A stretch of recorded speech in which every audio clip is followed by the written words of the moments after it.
Well, so tomorrow it's supposed to be in between 0 and 4 with the wind chill, but Sunday it's going to be 70. So That's crazy. that's wild. Um, but so tell us a little bit about yourself. I mean, just kind of when you started playing. Has it always been baseball for you? And just kind of take us along your journey. Yes, sir. So I've been playing sports ever since I can remember. I started with football and baseball. Played both all the way till about eighth grade year, and I quit football and solely started focusing on baseball. I ended up joining a travel team. I think it was like third grade that I played with for years. We ended up going to Cooperstown.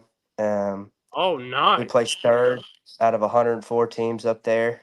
That Holy was fun. crap. And then it just kind of transitioned into big summer league teams and high school baseball. Wow. So I'm assuming from third grade and well, probably even up until this last off season, you've done nothing but outside of your high school season, you just do nothing but a travel ball and playing year round. I'm assuming now. Would you Yes, say sir. that, um, kind of, talking a little bit about the recruiting stuff. Do you think your recruiting was solely based off your high school play, or did you get a lot of looking from teams in your fall play or your out of season play? Um, I would say it's probably more out of season play. Um, for me at least. Um, there was a bunch of stuff during the fall and during the summers and camps and stuff that's really kind of all where the interest started to spark. Um, but yeah, it's pretty much where it started. Was have you always been a pitcher of baseball? Have you or was that or I guess from the jump was that what you always played was a pitcher, or did you play other positions as well? I've always focused on pitching ever since I started, which is kind of crazy. But Love I've signal. played some third and first and a little bit of catcher. Oh, catcher. God, I played catcher. I hated it, man. I don't know what it is about playing catcher, but I couldn't. I don't know. Maybe it was the bending down the whole game, wearing all the gear. And if you know, you're kind of in the South like us, so during the summer, it's atrocious wearing all that gear. Oh yes, sir. Um, Those so 120-degree days are not fun. Yeah. No, they're not. It's funny you say that. Is my daughter is just now she's going her second year of softball, and she had a one game of heat and like actual heat, and she's like, I want to quit. I'm like, oh my god, it's one game. It's just like you get used to it. We live in Texas. When it's hot, it's hot. So it's funny you Oh say that. yes, But yeah, sir. um, sorry. So are you let's see, how do I put this? What kind of pitcher would you classify yourself as? I mean, as far as in college, are they talking a starter, a setup man, closer? What are you going to be? So it depends. Every different coach did different things. Coach Collins up at Coastal North wants to try to turn me into a starter role, which I'm doing this year for my senior year of high school. Um, Most of the time, I've just been a closer or a big situation guy. I love Oh, the okay. adrenaline rush of coming in, so Nice. Mm. it'll be a big switch. But I think I'm prepared for it. So up until this year, you've just been kind of the big moment guy or closer guy. Um, Yes, sir. are you making that switch this year just to prepare for the college situation? Is that the reason behind it? Well, that's part of it. I think that's most of it. The other reason is that we lost our starters from last year for school ball. We had two seniors that were, or three seniors that were starters. We lost all of them, so I kind of had to fill that role this year. Which I think it was kind of a blessing in disguise that happened, just to give me the chance to help prepare for college next year. So outside of coastal Alabama, what other schools, or let's go back to when did it really pick up the recruiting stuff? Would you say like what year, or was it just more like recently this past summer or whatever? When did it really start kicking off for you when people were really coming and looking at you and talking to you about playing at the next level? So Um, I I started really getting big attention about this time last year. Um, I had some people come and watch me my junior year, and it was just a bunch of reaching out to different colleges, asking them to come watch, see what I had over the summers, and it's picked up more since the start of this school year has. Um, that's probably the most it started, but it was definitely different than most, so it was a little hard to compare it to others. But it didn't really start until I guess the start of school this year. And when did you commit? When did you commit to Coastal? That's what I was supposed to ask. Uh, December or something. So how's that been being committed, and now you have all these other schools, kind of looking at you now? Is it like one of those things where you got to tell them, hey, listen, I'm already committed, or do you still, or they still come and watch even though you're committed? Um, every school's different. Well, every coach is really different. It all depends on the coach. Some coaches still want to come see me during the spring, um, just to prepare if because I'll have to transfer out since Coastal's a 2-year school. Right. So teams like Troy, they'll come. Um, University of West Florida, um, they've all kind of said that they'll come and watch a little bit this year, maybe, and then they'll for sure come out next year. But others have said, "You're committed. We got a code to live by. We're not going to do that." So it really just depends on the coach. Okay. Now I don't know Um, how. I don't know. You might not even know this, but does JUCO have a transfer portal as well? Like, could you do 1 year and enter the portal and go somewhere else? Yes, sir. You can. You can. Okay, I didn't know if it was tied together that way or not. Yeah, But so when I was, there's some specific rules, but you can do it. you can do it. Okay. Which I, Yes, I was sir. talking to your when I was talking to your mom about this. She said that Coastal Alabama is a top 30 JUCO in the nation. Is that correct? Yes, sir. They're a Division II junior college, and I think they're ranked like 27th in the nation.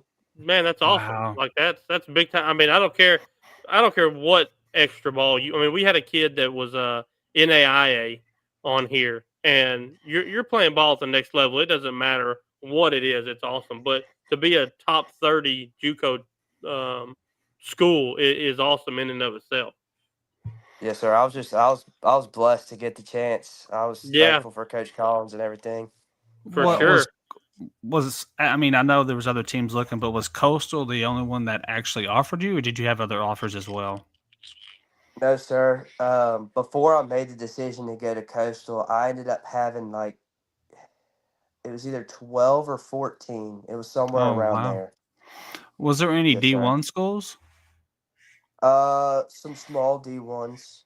Okay. There's one or two D1's small D1. ones. Yes, sir. Most of them were D2s and junior colleges, and some Division IIIs. What sold you on Coastal? What was it for you that was like, this is the place for me to at least start your collegiate career? What was it for you that sold you on them?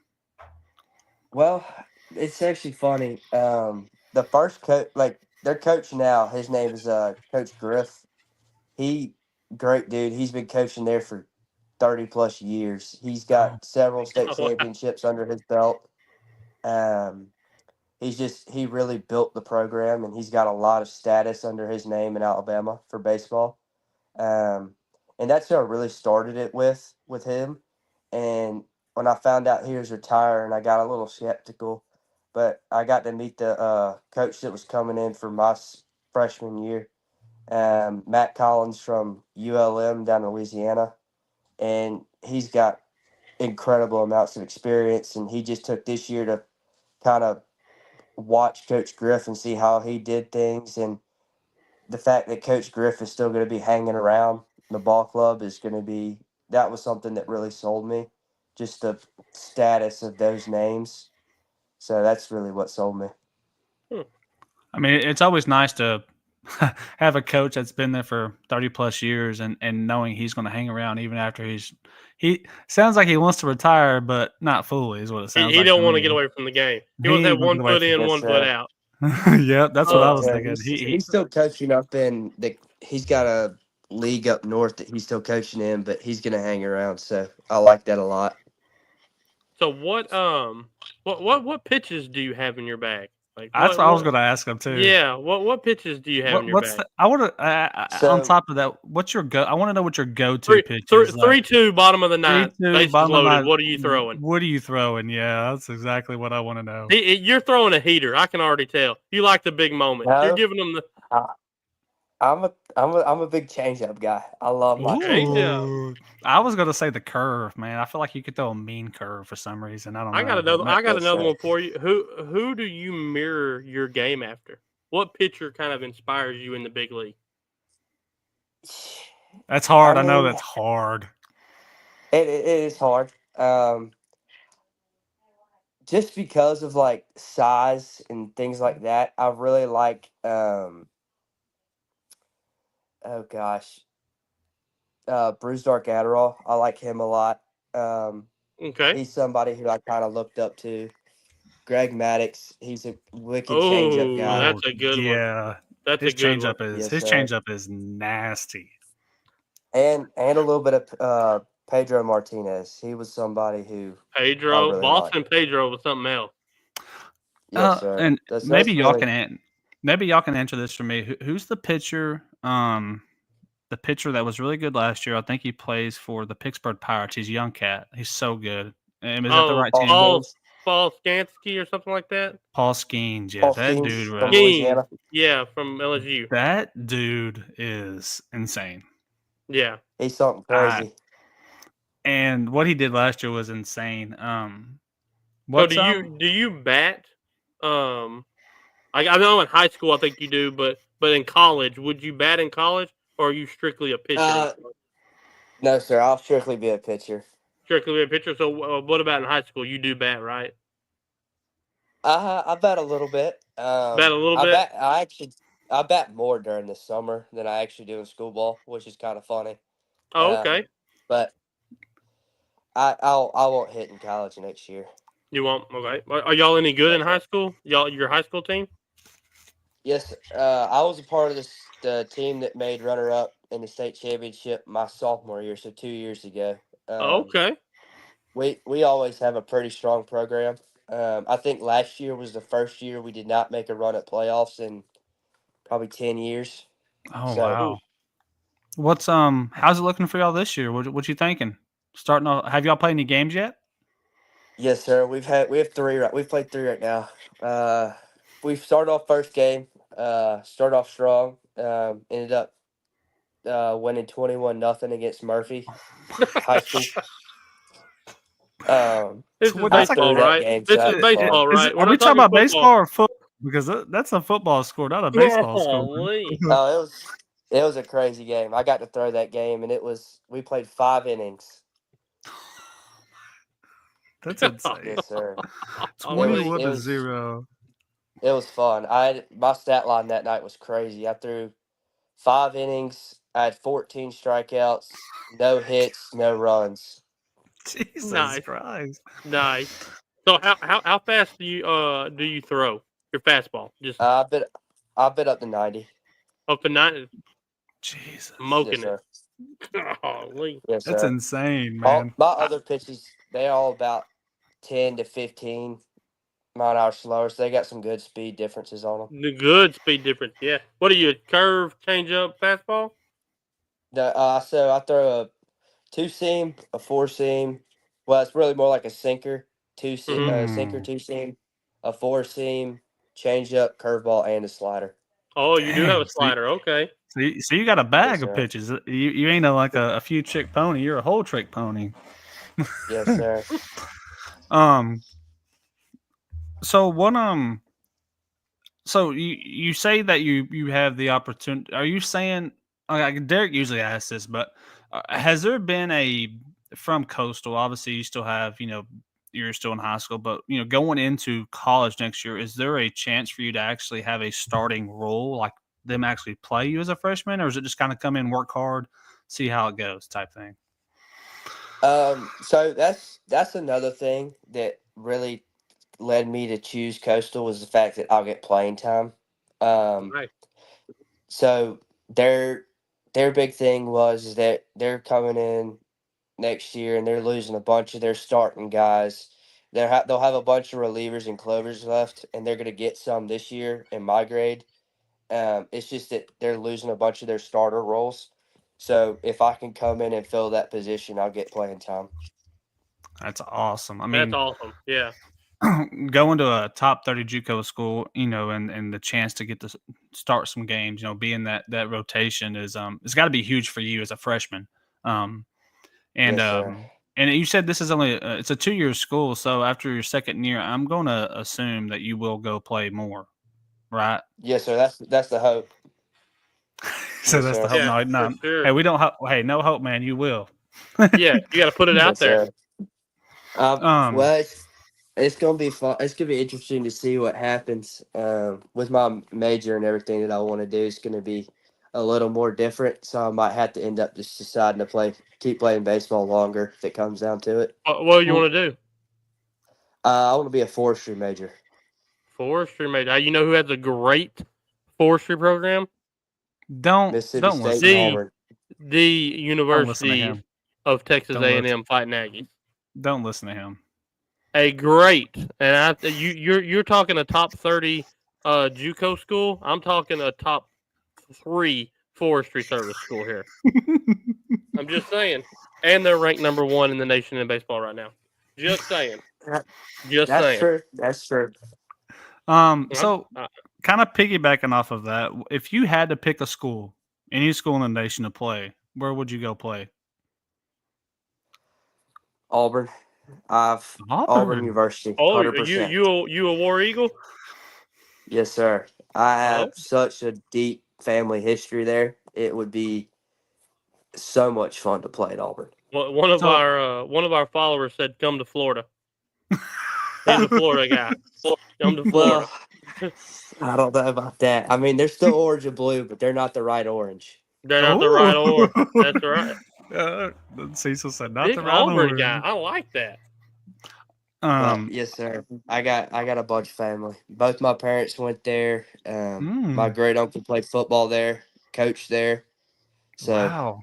You just got got a family lot Who of was ties that? history there. there. Who's your great uncle? Doug Taylor. He played with Bo Jackson. No way. Wow. That is insane. Yes, sir. So is he coaching at all anywhere anymore? Not well. He may not be. When it comes to the family? I mean, did your mom and dad did they play sports there? Or they just went to school there. They just went to school there. They didn't have any athletic ability whatsoever. They saved it all for you. Yeah, they Yes, left it all sir. to you. That's So all. you Yes, so you sir. said you played football. I kind of want to ask you. I mean, you played up in the 8th grade. What position did you play in I football? was defensive end. Defensive end. Yeah. How tall are you? I'm almost 6'5", and I'm 240 pounds, 235 pounds. Jesus Bringing heat. Christ. 6'5", bringing smoke down the pipe. Yes, sir. Golly. I want to talk a little bit about. I know you say you don't bat a lot in school ball, but when you get those chances to bat, we hitting bombs, right? That's what we're doing. Yes, sir. Yes, sir. We don't like running them bases at a fast pace. I don't when I Oh, heck play. no. That's the worst part is running the Yeah, bases. so we're trying to hit them bombs so we could jog around. That's I feel like you could have some. I mean, power behind that bat. You lefty or a righty? I'm a righty, sadly. Righty. And Yes, sir. pitching, you right-handed too? Pitching? Yes, sir, I am. Okay. So I bat left-handed, but I throw right-handed. That's insane. I wish I could throw right-handed. I used to bat right-handed. I got up in kids pitch, and the guy that we were playing was a year older than me. And my dad said he's going to throw a thing called a curveball. He said it's going to look like it's going to hit you, but it's going to drop. Just stay in there. I stayed in there. It didn't drop. It hit me right in the ribs. After that game, I said I don't like that side no more. So I started practicing on the left-hand side, and I became a left-handed hitter. From T-ball to 4th grade, I was a right-handed hitter. From 4th grade on, I was a left-handed hitter. Wow. Yeah, That's I'm kind not of getting. impressive, Derek. I mean, really. I mean, to switch it Well, up like that. I Yes, mean, well, Ken that's some Griffey was talent. my favorite baseball player, so I just watched him and I was just like, I'm gonna do what he does. Nice. yeah, left-handed throwers are. I feel like It's when I watch weird. well, there it's weird, but they just I feel like there's so much. I mean, again, I didn't play. I played baseball up until I was 12. Like I told you, I couldn't stand catching no more. Wouldn't let me do nothing else, so I just quit. But I mean, I'm serious. That's how it went, and so I just quit. But I feel like when you're facing a left-handed pitcher, I feel like it's harder to read the pitches. I don't know what it is. I guess because I'm right-handed, but when I see left-handed people pitch, I'm like, I don't even want to go against that guy. I would never want to go against him. I mean, obviously, when you're a professional, it's you've been doing it for a while or whatever. But um, yeah, that's just me when it comes up. But left-handed pitchers are it looks weird to me because I guess they're throwing left-handed, but um, that's pretty. It'd be cool. I mean, y'all probably know more about baseball than me, but has there ever been a pitcher that does both left and right Yeah, hand pitch? there's a Guy at freshman or a Mississippi soft State last year. Mississippi State. He was throwing like 90 both hands. Yeah, What? he was up to 97 on one side and 94 on the other. Yeah, yeah, He, he was a hoss. so he could Yeah. throw a pitch with his right hand one time, and then he'd come back and throw with his left hand the next type thing. Yeah, he had some Oh kind of yeah, special glove that fit on either hand, and it's wild, dude. You gotta go check it out. Is he still there? I I think he think got drafted. he either got drafted or he's a sophomore there. Yeah, Wow. I could uh, It's imagine. crazy. I could imagine being a batter and not. I don't know. That would. not How knowing who does you're that? finna face. Yeah, Yeah, and then I'll see this kid knowing he's about to throw with his left or right. I don't know what he's. Well, I guess you kind of know because he'll have the ball in his hand in a sense, but that's crazy. That's crazy.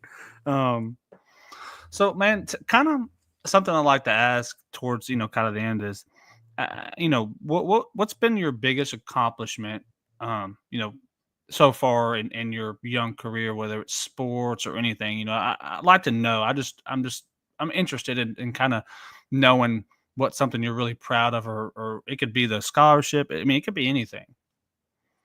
Yes, sir. So my sophomore year, it was at freshman or sophomore year, I ended up having an arm injury.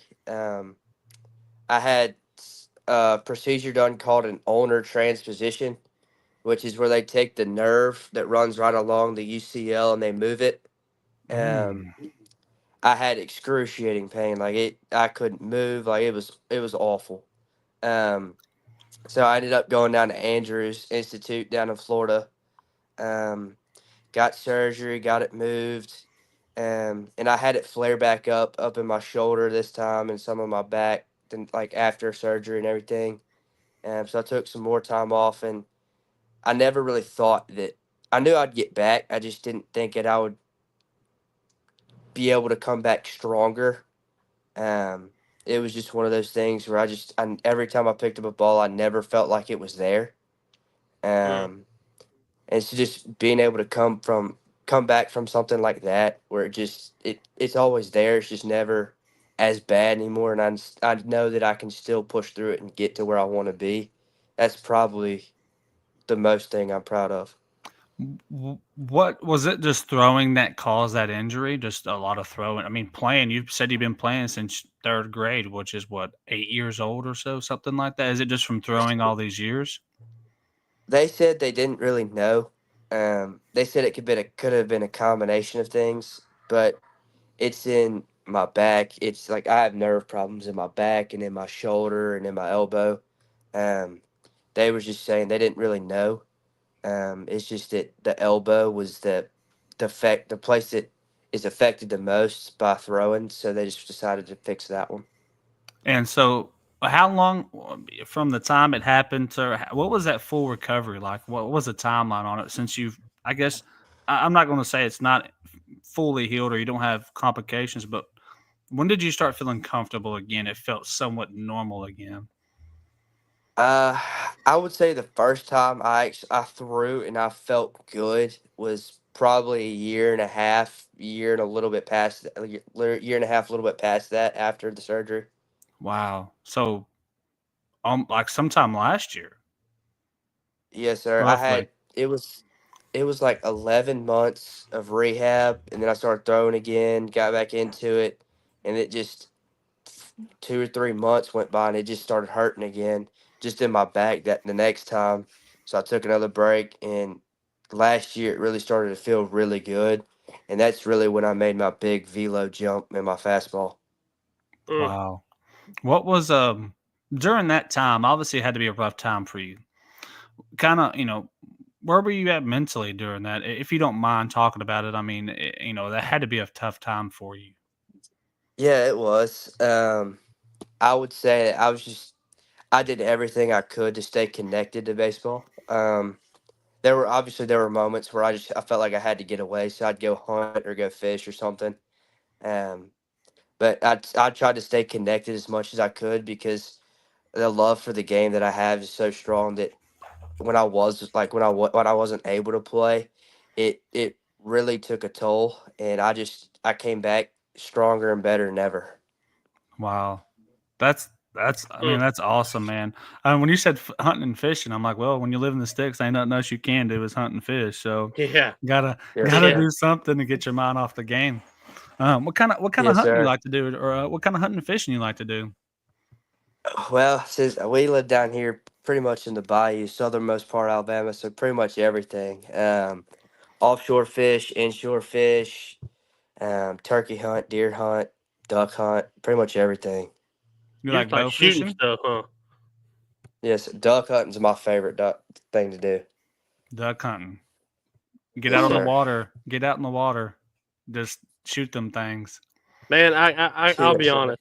I am not a hunter. I've never hunted in my whole life, and Me I neither. and I do not fish. My dad loves fishing. I have zero patience. So to get up at 4 a.m. and go out there and hope that I see something, no, that ain't for me. Like if you're gonna tell me, hey man, we're gonna go out here at 4, and by 4:30 you're gonna pull that trigger. Let's go. Oh, But if it's I'm out rough there at sometimes when you get y- up. yeah, I mean, if I'm out there at 4 and it's 10 o'clock and I ain't even heard a stick break yet, man, it might be time to call it a day. Like we've been out here sick. It might be time to just pack it on in. Like That's hilarious. Yeah. that's why I couldn't hunt. A buddy of mine I work with, he That's keeps telling me, he's like, "Hey man, you need to come hunting with me." And I'm like, I have patience, but I don't know if I have that I patience. don't Like, have hunting patience. yeah, I think it's the hunting it's patience for me because it's that's something that's a different. it's Yeah. definitely you got to be committed to that. A lot of Yes, people set up sir. the cameras and all this stuff, and you watch Oh them. yeah. And are you one of those guys you see something on a camera and you like go out there instantly because you saw it, or are you just like, eh, Well, that's no, sir. I'm not. okay. We actually hunt. So our hunting camp's about 2 hours away from my house, which is it's not that bad, but my it actually is about 30 minutes up the road from where I'll be going to school next year in Oh college, Oh, which is you're gonna man. be nice. hunting all the time. But it's one of those things where it's like you see it on the cameras and you pattern it, you know where it's going, times of days and everything like that, and you run into it. I feel like hunting is like sports. You have to study it. You You have to study it, yeah. yes, and You have to know your batters and know. You talked about Greg Maddox earlier. I watched a thing on him the other day. Um, I don't remember who they were playing, but he called his own pitches. I don't know if anybody knew that. Like if he Yes, put sir. his like if he His wiped his glove left or whatever. if he wiped the glove, it was a fastball. If he wiped his left eye, it was a curve or whatever it was. Well, wait, are you yeah, serious? yeah. Yes, sir. It was And crazy. so he wiped his eye or did whatever, and the catcher kind of shook him off. Well, he did it again, and catcher took the ball. Maddox threw it and dude hit a home run. Catcher came out and was like, "Hey, you know what? What was that about?" He's like, "In 3 months when we meet them in the playoffs, he's going to be looking for that exact pitch. Then I'm going to hit him with the changeup." 3 months later, he was looking at the same situation. He threw a changeup and struck him out. He said all Maddox did was turn around, look at me, and wink. He's like, he knew what he was doing. So nobody ever Wow. messed with him when he was calling his pitches.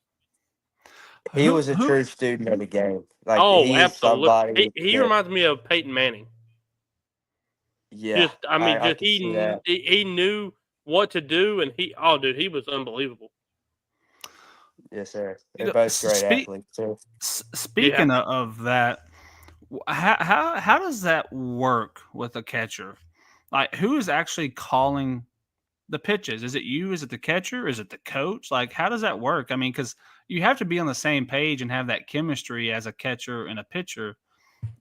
How does that kind of work? I mean, even in high school, I mean, how does that? I mean, how does it work? Because I mean, you have to be on the same page, in a sense. Yes, sir. So it's different for school ball versus summer ball. Summer ball is I played with particularly one catcher long enough to where it was just he called the pitches and he knew what I liked. I knew what he was going to call. It was just a feel thing. Mm-hmm. But when we get to school ball, we have one of those pitch comm systems, and the coach just relays it to the catcher.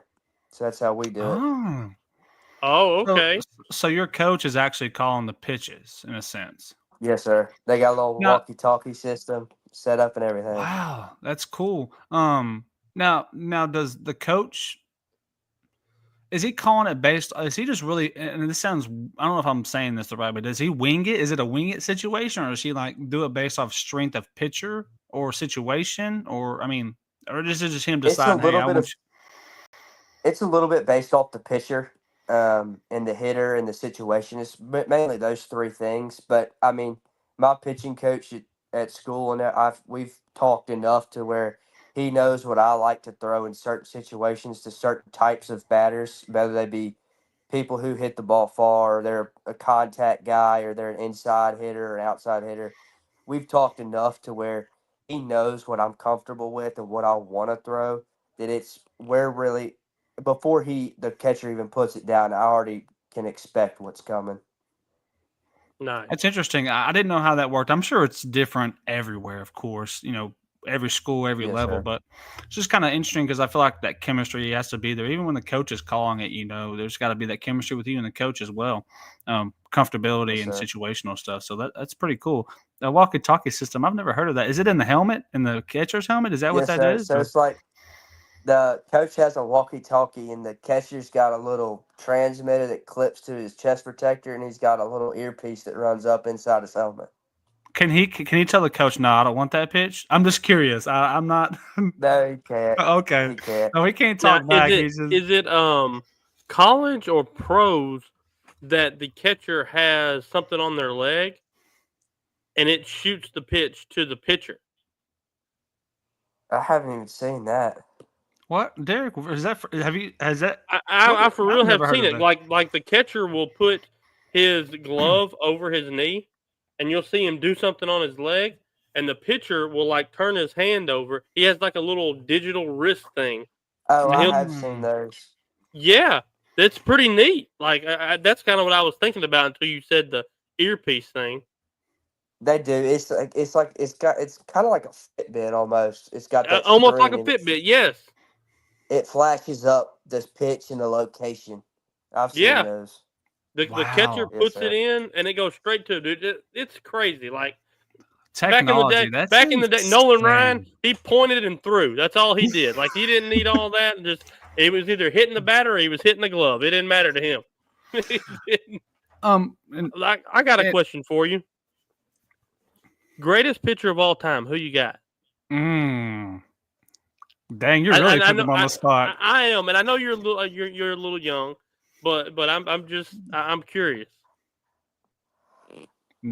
My favorite, or just my opinion on who should Either be. one, either one. It doesn't matter. I'm gonna have to go with Bob Gibson. Bob Gibson. Going old school. I like it.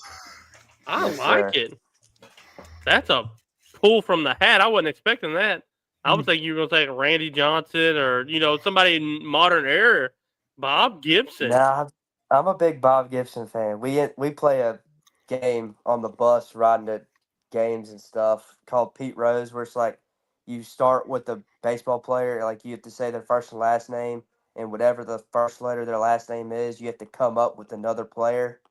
and Oh, okay. that's my go-to name every time I get a B is Bob Gibson. Bob Gibson. I No, like it. nobody probably guesses that, do they? No, sir. I think Nobody's there was guessing that. I think Tuesday or no, not Tuesday. Last Thursday on the way back from the game, I pulled a Raleigh Fingers out, and nobody knew who that was. Raleigh Fingers.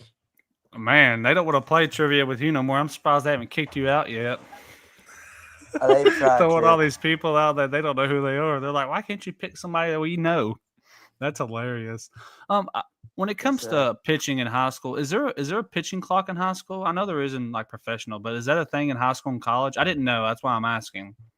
There is in college, not in high Okay. school though. In high school, it's a pretty fast moving game most of the time, so they don't really use a pitch clock. You don't really get that till you get to college.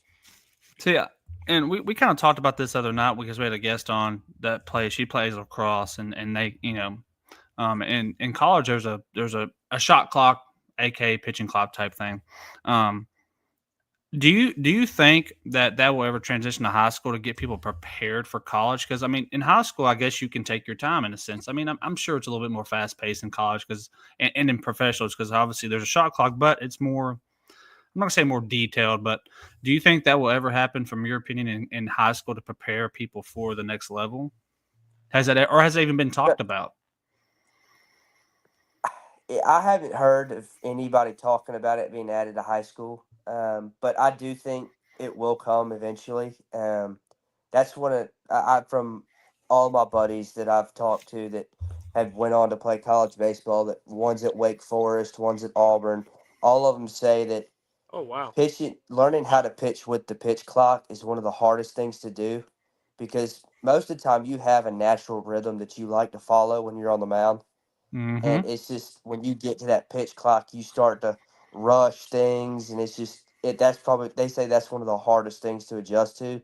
So I think it will come in the future just to help prepare the ones who do end up going to play at the next level. Yeah, because like me personally, ever since they brought that to the game at the collegiate and professional level, I personally, from a fan watching it on TV, I like it more because I don't have to watch a baseball game for 6 hours. No offense to baseball, I can't do it. Like like I tell Derek all the time, like when it comes to like hockey and baseball and things like that, I enjoy it more in person. Even back when there wasn't a pitching clock. I don't know what it is for me, but now that they've kind of put that in there, it makes the games a little bit more. I mean, not a little bit. I think it's a lot more faster because, like you said, you have a rhythm you go with, and now you're like, you got what's the clock? Is it like 30 seconds or something like that? I don't know what it is, but I think it's a it minute 15. I mean, that's That's like still, before each inning, and I think it's like 35 seconds before each pitch. yeah. I mean, I like that personally because it makes the game go a little faster. Not I enjoy baseball. I do. I mean, big Rangers fan, but I just don't. I don't know. I like it more. So I was just curious your take on that. As you're a pitcher, so I mean, like I said, I know you have a rhythm. You like to go by it. Are you going to do anything personally yourself to kind of get ready for that next year? Are you going to like time yourself in high school, trying to get in a different rhythm, or are you just going to kind of stick to your thing for now and then force yourself to do it when you get to college? Yes, sir. So naturally, I have a pretty fast pace sequence. I like to move fast, get the game moving. I feel like for me, I feel like it keeps the hitters uncomfortable, off balance. The fact they don't get to step out and take their breath. Like I'll throw, catch the ball, and I'll get right back on the rubber and wait for them to step in the box. So I have a pretty fast pace about it. So I'll be fine with the pitch clock and everything. Um, it's just that I'm I'm nervous to see how well that it'll react. I'll react to it just because It'll there's be a there in your chance that I face. could be slower. I could be slower than I think I am. Yeah, like you have that clock in your face now. It's not like you're just timing it in your head. You're like, all right, yeah, I'm about 25 seconds, and you get up there and realizing I'm not nowhere near 25. I'm closer to 35, whatever it is. So that's awesome though. So Yes, sir. I always kind of end the interview with a question, and being a baseball, I'm kind of shifting gears on it. Dustin said we were big Ranger fans, and I noticed the head shake. So I got to know who's your team, two, who's winning it all this year. I'm a Braves fan. I'm a Braves fan. Okay. I'm a Braves fan. You know, I think as much as I don't like the Dodgers, I think they have the best chance this year. How do you I And not agree. pick the they're just Dodgers? I mean, their new pickup from Japan is just absurd. Yep. I think as much as I don't like them and I don't want them to win, I think they have the best chance. hey, at least you're not biased. We're a non-biased podcast. Yeah, we're That's what we non-biased. always say. You like the Braves, but at least you're real about it. The Dodgers? I mean, what they did last year was insane, and then knowing that they really just got better is even Yeah. more insane. It's Um, crazy. Like that team is. And hope it's really the first full season Dustin May will be back in action for the Dodgers. Yep. Yeah. Yep. My favorite player in the Dodgers is I love Freddie Freeman. I think he was their. I told Derek this when that series started against who'd they play in the World Series last year? I can't remember. Oh gosh. New York, the Yankees. The Yankees, didn't they? Yankees, yeah. Yankees. I told Derek, if this dude comes out on fire, just him alone, that ain't even counting Mookie Betts and everybody else. If he comes out on fire, the Yankees are done. And what he do? Come out on fire. And that dude's nuts. I love Freddie Freeman. I mean, Shohei Ohtani. I mean, I don't even know how they're allowed to have the team they have. It's I feel like it's almost impossible to backloaded. They got to pay $90 billion in 2072. That's how they do it. Yeah, it's absurd. Yeah, that's crazy. They need to get a hold of that. That's one thing about baseball there's two things about baseball I think they need to change. There has to be a salary cap at some point to even everything out. And I think you also have to demand teams spend X amount of dollars. Like, say, $120 million has to be your floor for teams to spend, and $300 million has to be your cap or whatever. Because, I mean, you've got teams like Tampa Bay, their whole payroll for the year is $36 million. The Dodgers have 9 people making that this year. Like, there has to be a balance. I mean, not to make this strung out, but why is it? Do these players get these? I mean, is it because there is no cap, y'all? These players get $700 million contracts. That's unheard of. Like, because there's no cap. Like, for what? That's one and player. You got guys that are overlooked that get signed to deals because they're needed in a certain time that they're making the league minimum. So they give that extra money is just given to those guys making $200 million contracts. That's it. So there's a league minimum, but there's no salary cap. I think it's $780,000. I want to say is the league minimum. Well, I know at one point. Let me double check this. I mean, don't get me wrong. That's a lot of money, but you have somebody making 700, thousand, and then you have someone making 700 million. That's insane. I think it might have been raised, but that's the last time I knew. So the average salary for a bullpen catcher falls in between $110,000 and $250,000. What? That's just a bullpen catcher. Yeah, it's just a bullpen catcher. Not even a starter. They ain't even got to do nothing. Just sit in the bullpen and warm up a pitcher. That's all you got to do. Catching don't look too bad now, does it, Dustin? Yeah, I was about to say, man, I will gladly come and be a bullpen catcher. I'll get down on my knee and put a couple shin guards on and catch the ball. That's insane. Yeah. Man, I should have kept up. I should have kept playing baseball. Well, man, we appreciate you coming on. It was cool to get to know you and your story. Definitely want to keep up with you. Keep us updated kind of throughout the year how y'all are doing. Next year when you get into college, we like I said, if we can keep up with you this year, we'd love to have you back on. Tell us about your freshman year and just kind of what's next for you and what's next kind of going on in your life. Yes, sir, for sure. Thank y'all for having me. Yeah, All right, It was man. fun. Well, I'll be watching you next year. Yes, At sir. Hey, the University of Texas. Yeah, A&M. No. You can come to the Longhorns. We would gladly take you. But I want to ask you one thing. What number are you wearing? Do you know what number you're going to wear in college? I know you're not there yet, but do you have a pick, or is it just going to be whatever's thrown at you? I want to wear 24. That's been my number forever. So that's what I want to wear. Hey, But that was my number from the first time I put on a basketball jersey to the last time I put one on, and my baseball jersey all my life. 24 is where it's at, yes, buddy. sir. Ken Griffey Jr. I'm trying to tell you. That's it. Yes, sir. Well, man, we'll be looking out for you. We'll keep in touch, and we would love to have you back on next year sometime after, right before your freshman year, or maybe. I know you won't be able to do it during. It's going to be a crazy time, but sometime next year we'd love to have you back on. Yes, sir, for sure. Thank y'all. All right, All man. right, Good man. luck Have a this good year. one. Sir, bye. That was cool. Awesome. Yeah, good kid. The first baseball kid. There's always Yeah. the first for us. We've Yeah. had the lacrosse girl. We've had the arena guy. The first ever interview with Colt. Yeah. With Trey, the NFL guy, and then, you NFL go, guy. Yeah. It's crazy, man.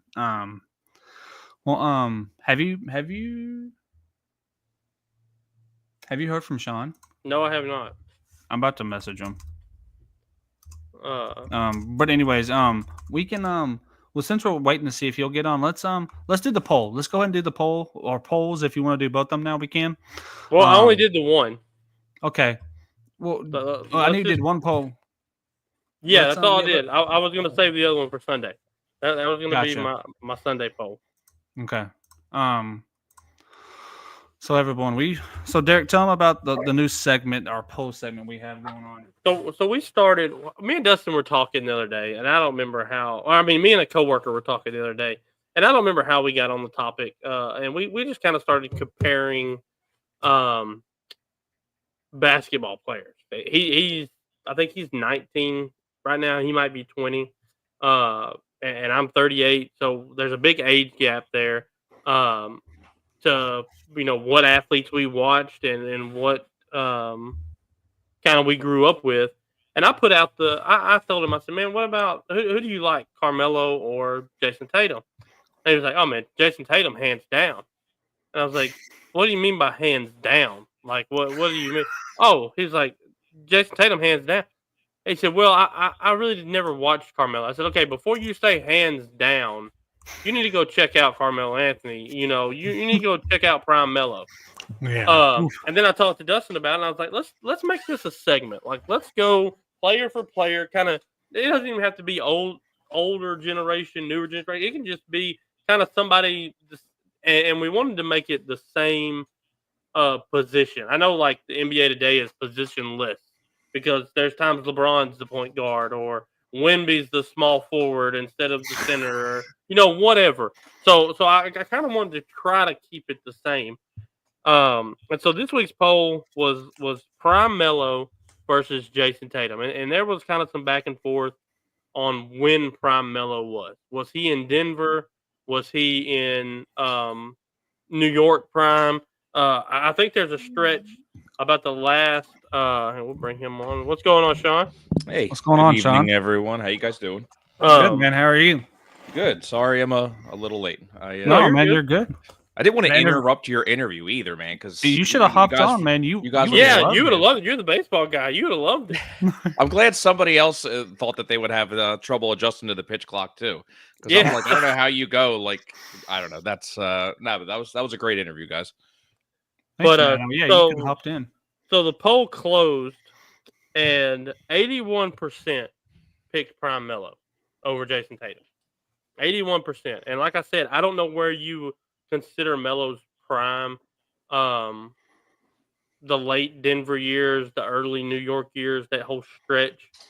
But a fun fact about Melo, and now I'm a Melo guy. Like, Melo is my second favorite basketball player ever behind Jordan.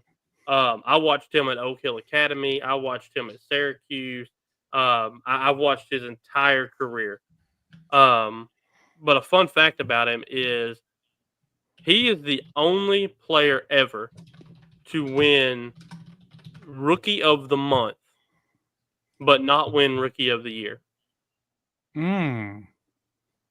Because interesting. because LeBron won it. Oh, well. But here's the problem. Melo led in all statistical categories and took his team to the playoffs. LeBron didn't make the playoffs as a rookie. So how does Melo not win the award? I've never understood that. I mean, I know Well, how.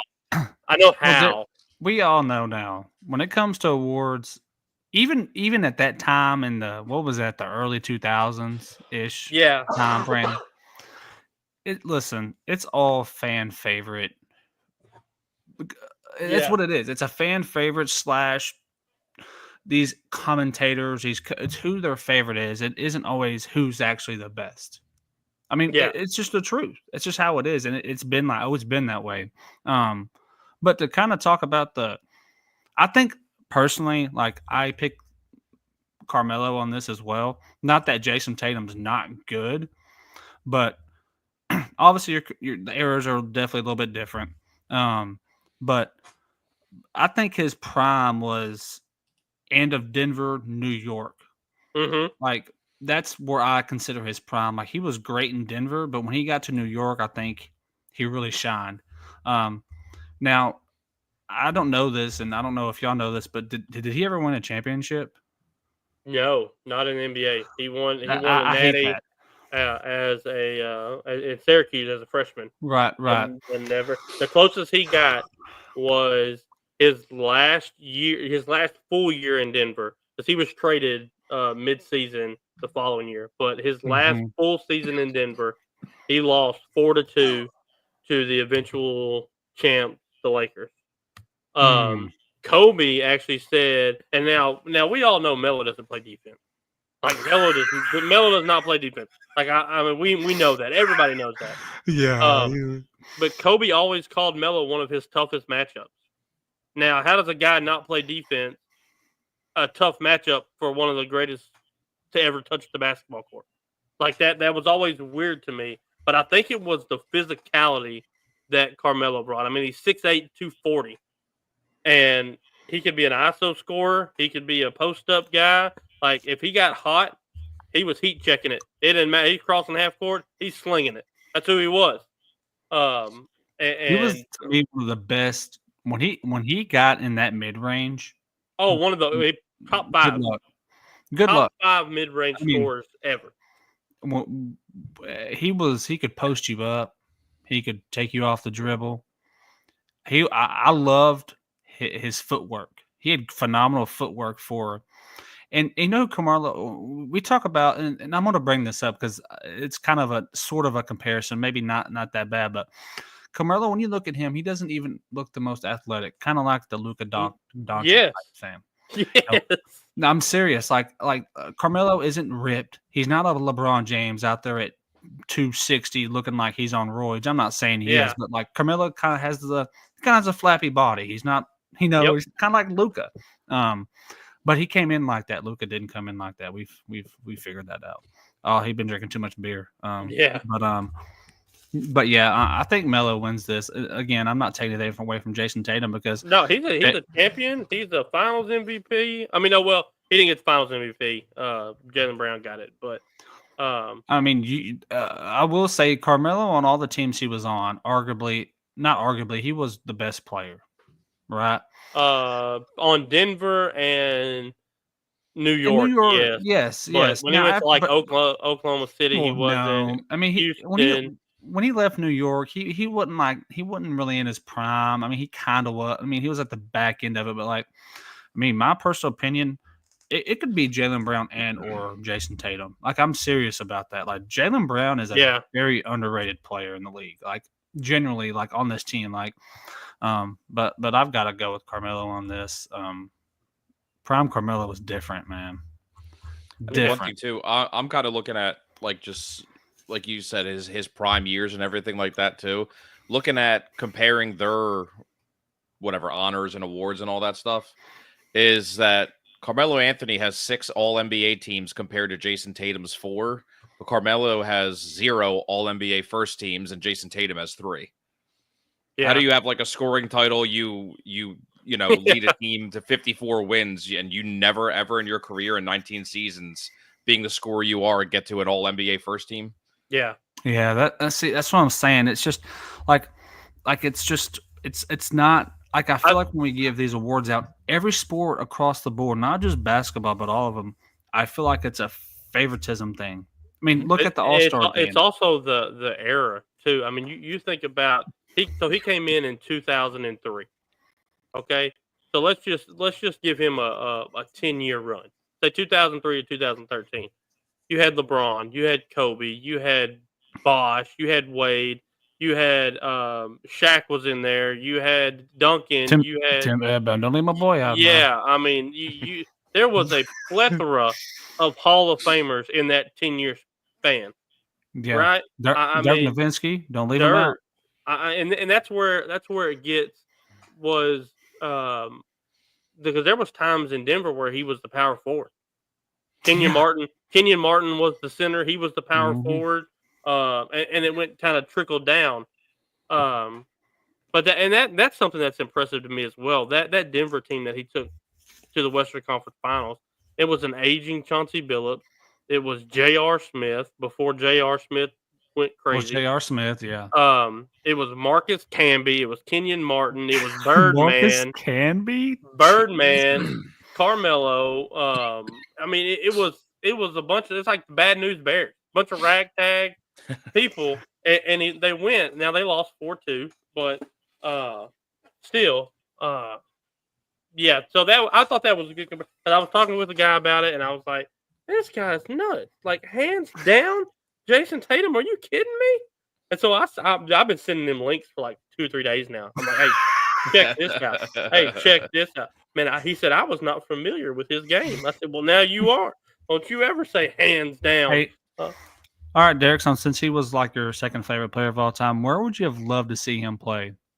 I would have loved to see him go to the Detroit Pistons with the number 2 pick.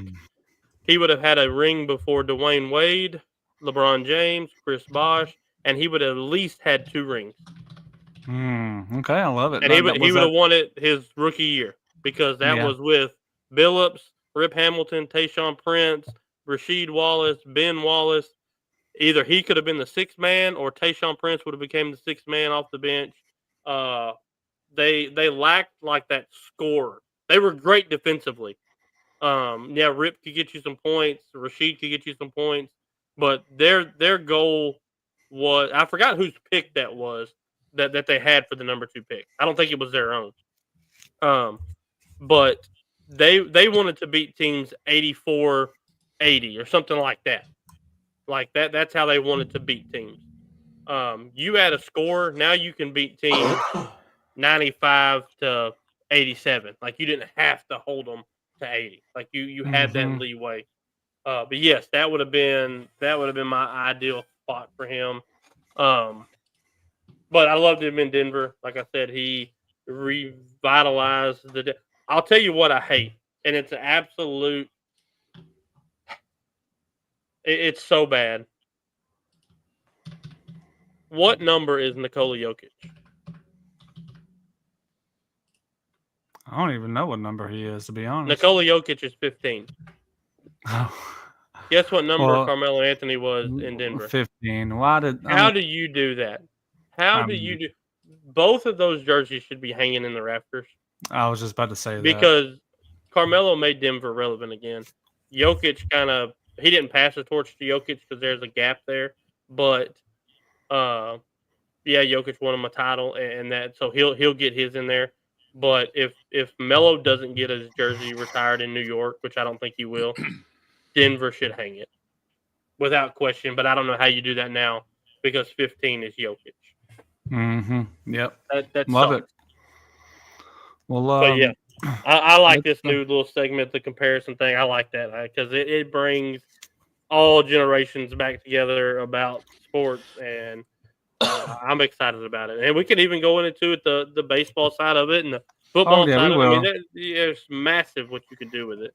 We can Yeah, do this. Casey already planned what I'm doing for my next week with top 5 Phillies. Now he was you guys Oh were bringing yeah, it up, and so and yeah. I'm just like, oh, I got texts about it from my friends who were just like, really, you couldn't think of a number 2 Philly? I'm like, I didn't want to go into it. We were like Right. nearing the end of our show, and you want to sit there and have me go through all of Philly's history for the last 50 years? Like, no. Well, man, let's get into the baseball season. I mean, obviously, Sean, you are more baseball inclined than me for sure. Let me just ask you, Sean, what are you most excited for outside of the Phillies, or if it's a Phillies baseball? Kind of run us down some of your thoughts for this upcoming season. I am incredibly excited to watch the Cubs this year because the Cubs have come out of nowhere. And I mean, they were projected to be better than they were last year, than they actually ended the year.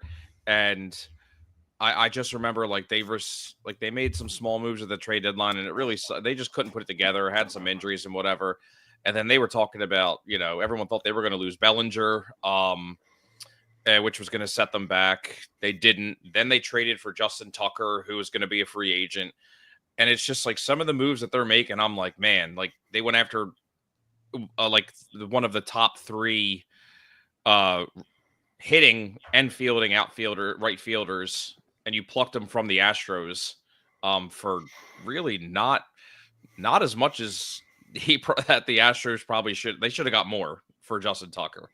I am so excited to see the Cubs play because I think, I mean, I was calling it already. As soon as they traded for him, I'm like, Cubs are going to win the division. I think it's going to be them and then Brewers. Wow. Yeah, I think it's them and Brewers are going to battle it out for the year for at least that Central. Is that who just got or who just traded or whatever? Is that the most recent player? I thought I saw someone else from Houston that got sent somewhere else. So Alex Bregman, who was drafted by there, just signed with the Red Sox. The Red Sox had him, yes. Yeah, and I for 3 years, 120 million, so $40 million a year average. And I think if I read correctly, he has a year opt out after the first 2 years. So, wow. And I'm like, because I mean, he was wanting upwards of 7-8 years, over 200 million. And I think people just aren't giving it out for people over 30 nowadays, like over 30, 31. It's just not happening. They don't Unless trust you're the Mets. Unless you're the Mets, yeah, and they want to double that for someone So 26 years old. Yeah.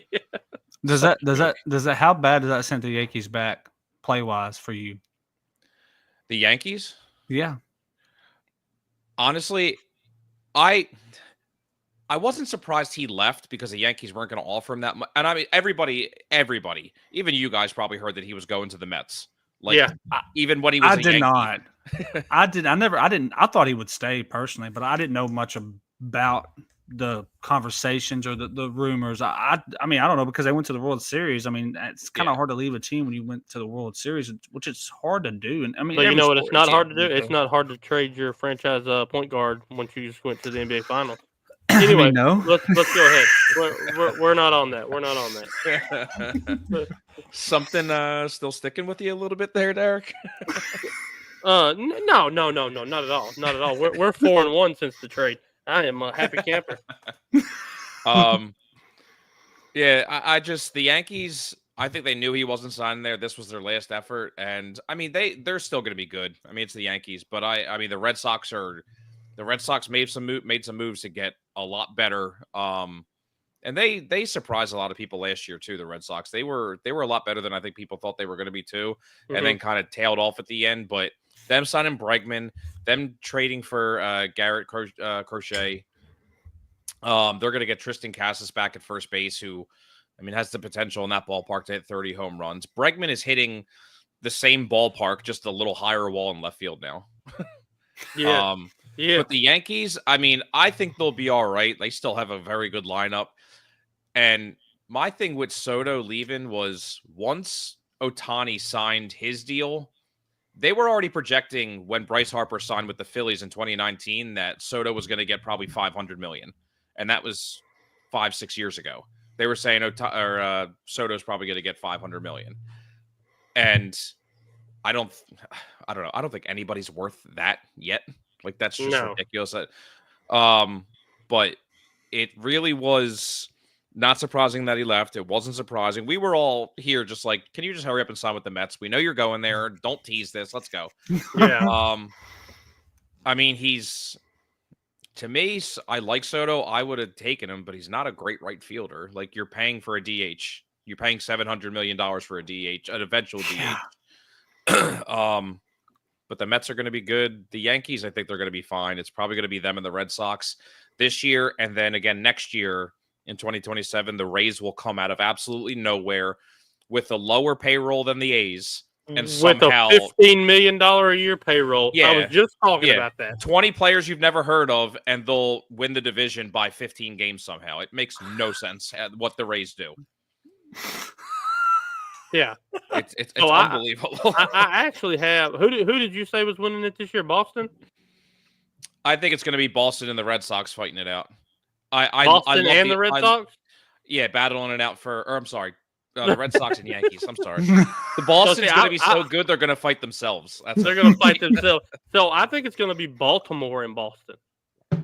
I think Baltimore's going to be good, but they didn't make a lot of moves. That's what worries me. I think they're going to. I think they're going to make some mid-season moves, not major, like you was talking about Toronto. I mean, Tampa Bay, like not major stuff. That's not like the wow factor. They're going to add pieces through the year, maybe some call-ups from the farm league, some AA, AAA type stuff, and I think they're going to make a quiet run late in the year. Kind of like you said, Boston was hot, they kind of fell off. I think Boston's going to be in the lead of the division for a while. And I think they're going to slowly. And I actually think Baltimore will win the division this year. I think the Yankees missed the playoff. You know what? I mean, I'd be fine with it. Oh, I would love it. I hate the Yankees. I cannot stand the Yankees.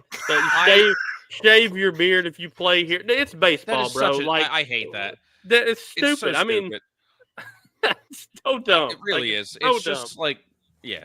And it's so funny. Like when people leave there, like I think it was Alex Verdugo when he left. He was just like, he was like, first thing I'm doing is just not shaving.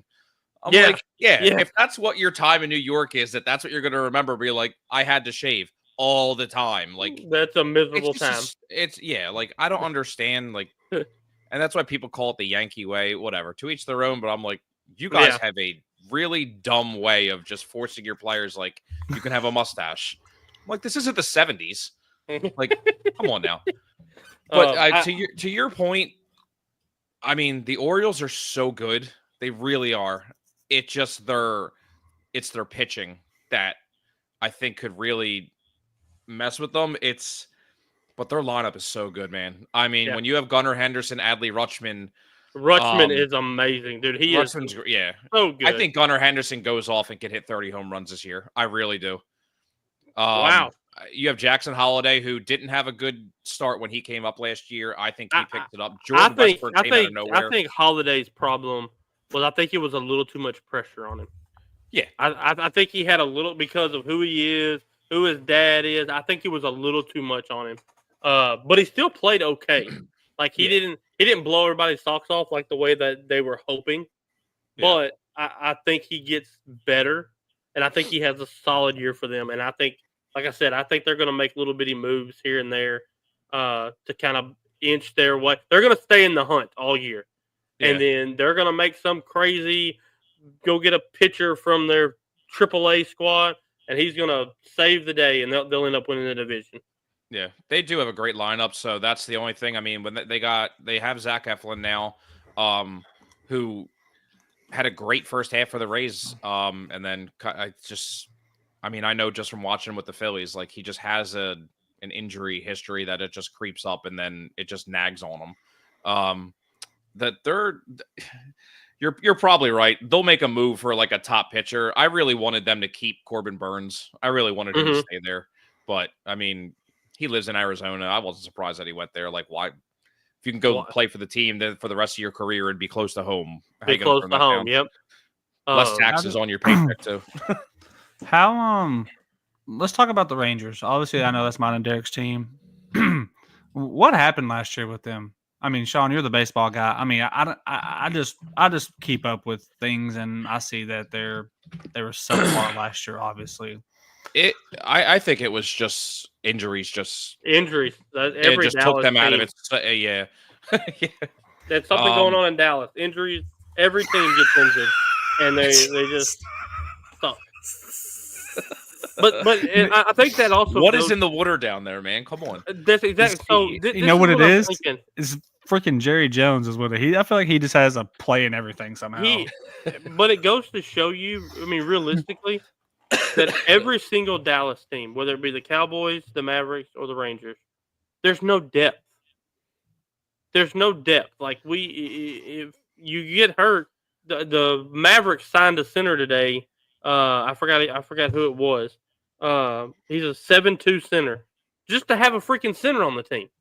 Yeah. Like, you know what I mean? And so when the Rangers get hurt, like they scramble, and the piece that they plug in isn't what's needed, and they can't ride the ship. Yeah. I'm curious to see how our pitching does this year. I That's think what I'm interesting about is the pitching because I feel like from what I noticed last year is the bullpen was not good. Mm-mm. The bullpen was not good. I mean, they have Jacob DeGrom. He is the most, in my opinion, one of the most injury-prone pitchers I've ever seen. And maybe I don't know nothing about baseball, but I swear every time baseball season rolled him out, somebody when he was with the Mets, Yeah. ding, ding, ding, ding, Jacob DeGrom hurt once again. I'm like, and then I saw the. I remember saying to Scott, like, it was like, we said it during our last episode, like, it was like 9:00 at night, and I'm watching, it was MLB Network, and it comes up, Jacob DeGrom signs 5-year deal with the Rangers, and my first thought was like, what the hell is Chris Young doing? Yeah. Like, Yeah. you are taking the most injury-prone pitcher, and don't get me wrong, he is, if not the best, a top 5 pitcher in baseball when he is healthy. When healthy. But that ship sailed like, oh God, years ago. Yeah. Like, Yeah, he's 'cause, had like, That's three the Tommy Dallas John surgery. So we're taking the Yankee way. That's the Dallas way. Let's get all the injury people and like let's just give them money. Like let's just do that. That's fun. Because like I noticed Nathan Uvalde, he was hurt a lot last year. I mean, I know Andrew he was Heaney. more, and I mean, I thought he was a huge piece for them in the World Series or that year. He was great for them. I'm not sure any. I mean, I don't know any of these people they've signed, so I can't speak on them. I'm I not mean, sure. your rotation right now, and again, you have a healthy rotation, so it's DeGrom. But again, he pitched toward the end of the year, so he's all right.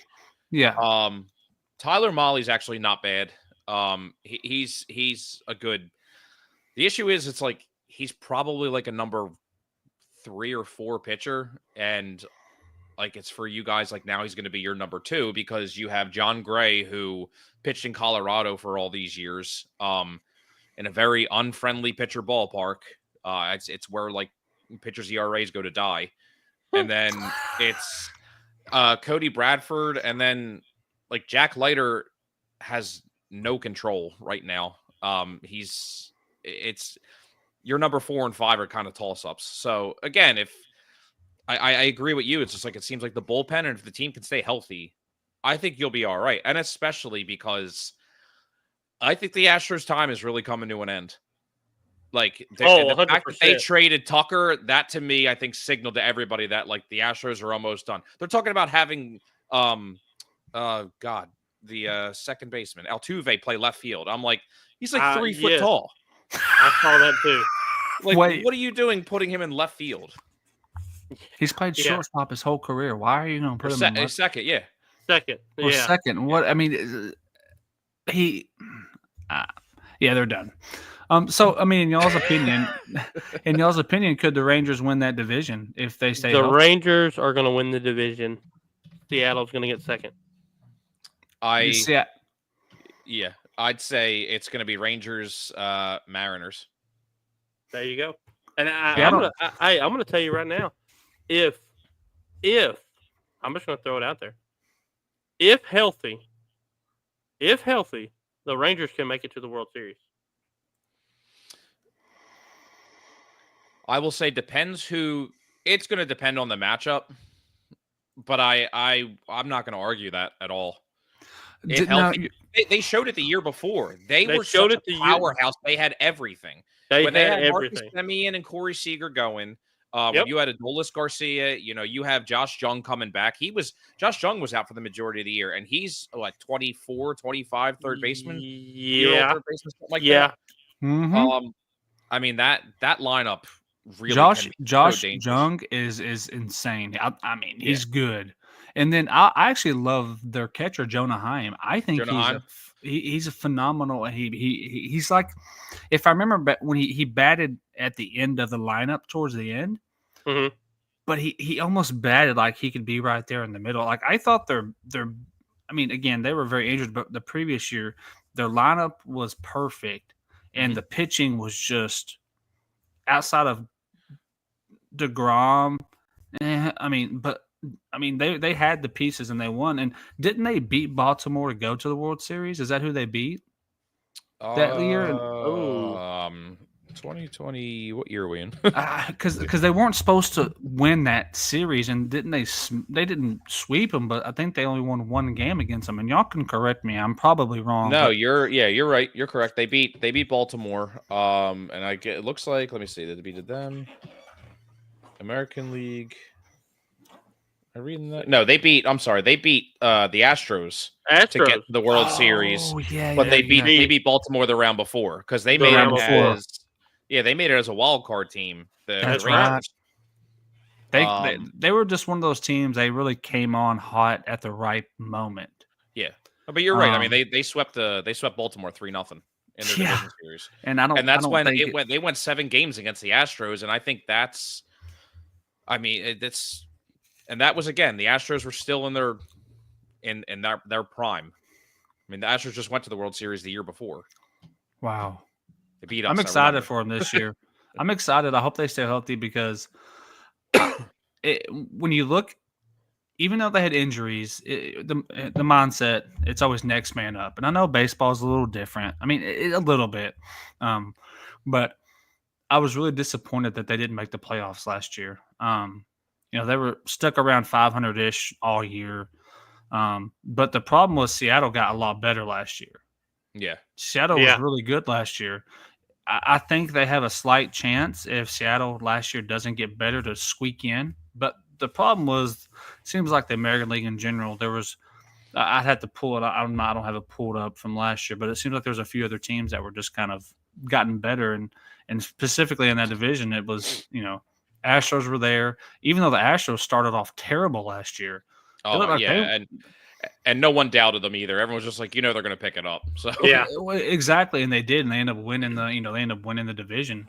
I think, or they won the last game of the year because it was Seattle. It was Seattle for like Seattle led for a while. Mm-hmm. But let me ask you this: if let's just pray that this happens.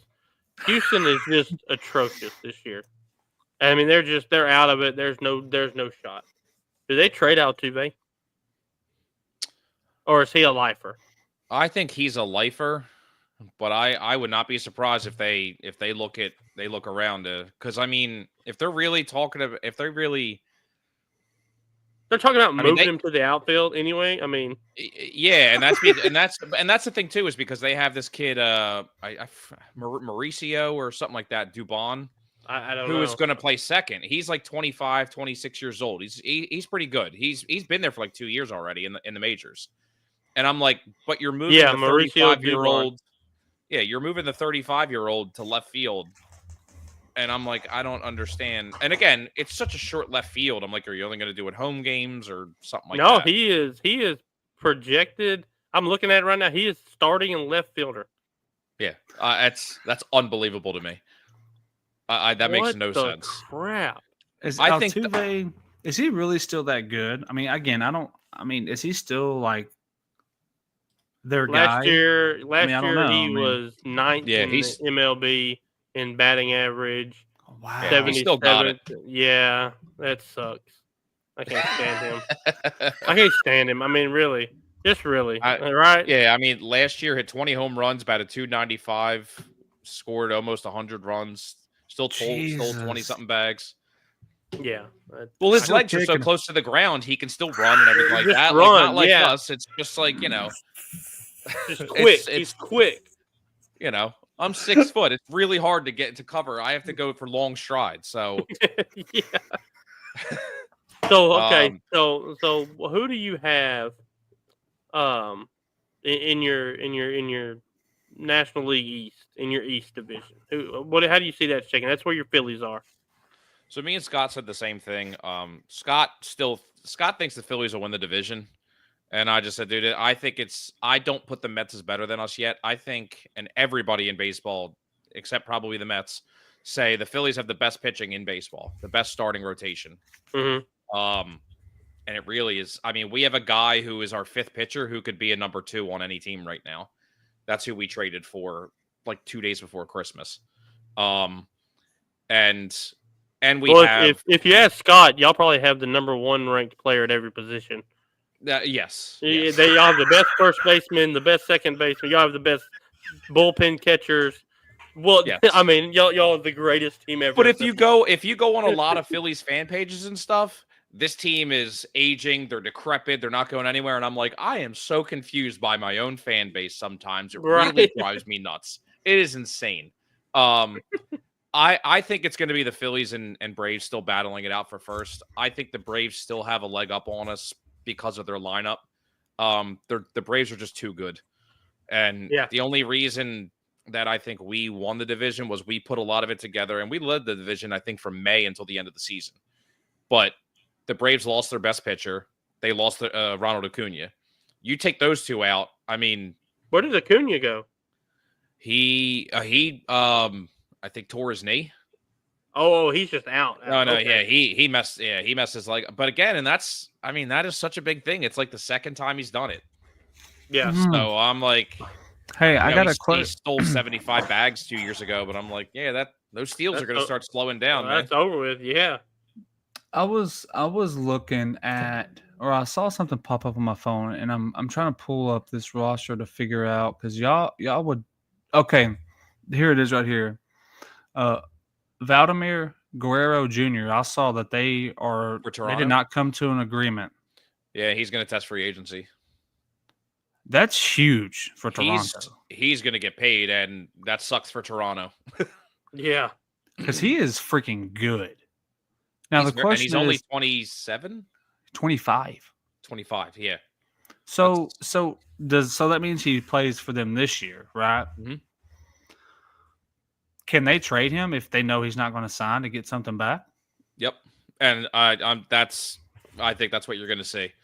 Because if you see Baltimore, the Red Sox, and the Yankees in any position, first, second, and third, what's the point in them holding on to Guerrero? Might as well just start rebuilding and just trade. Yeah, absolutely. So where could, I mean, based off of your baseball knowledge and someone that could use a first baseman and a slugger type player, where could you see him going mid-season or before the trade deadline? So is he a player that takes you over the top if you're missing that one piece? I guess that's my question.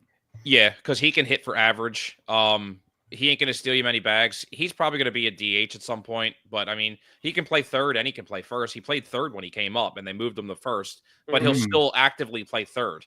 He can hit you. I mean, if he has a good year, he'll hit you over 30 home runs and still bat 320 with 100 RBIs. He is a very good hitter when he's on. Like 2 years ago, he did not have a good year at all, and then last year he came back like on a mission. I think that is going to be somebody you need to watch, and I'm not even kidding. I know the Yankees signed Paul Goldschmidt for a year. It would not surprise me in the offseason if they go after him. Oh, they'll pull the trigger for sure. Yeah, they'll pay him. As for a trade, it's really funny because I can't think of anybody. Like, I think of the Brewers or I think of the Cubs. Like, I don't know who really.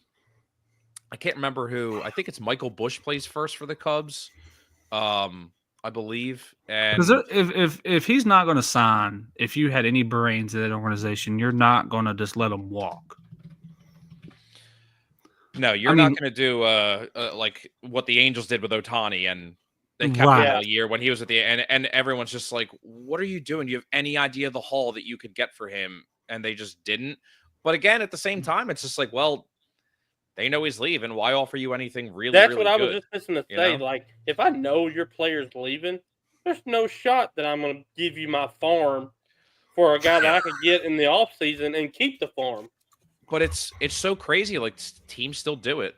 Yeah. Well, I'm just thinking if let's just say like I'm trying to find a team, for example, like the Cubs. You said the Cubs could be a lot better. Well, they this got year. Michael Bush. That's why I forgot if he played third or if he played first. Well, let's just hypothetically say the Cubs are right there in the mix. They're needing that one guy. Could they, they could get him in the offseason, but is he going to go to the Cubs? Would he pick the Cubs or the Yankees if he had a chance? I mean, probably the Yankees, right? Probably If you Yankees. had it. So if they're thinking, well, listen, we can give a haul, but if this guy puts us over the hump to let us make this run, why would you not make that move? Yeah.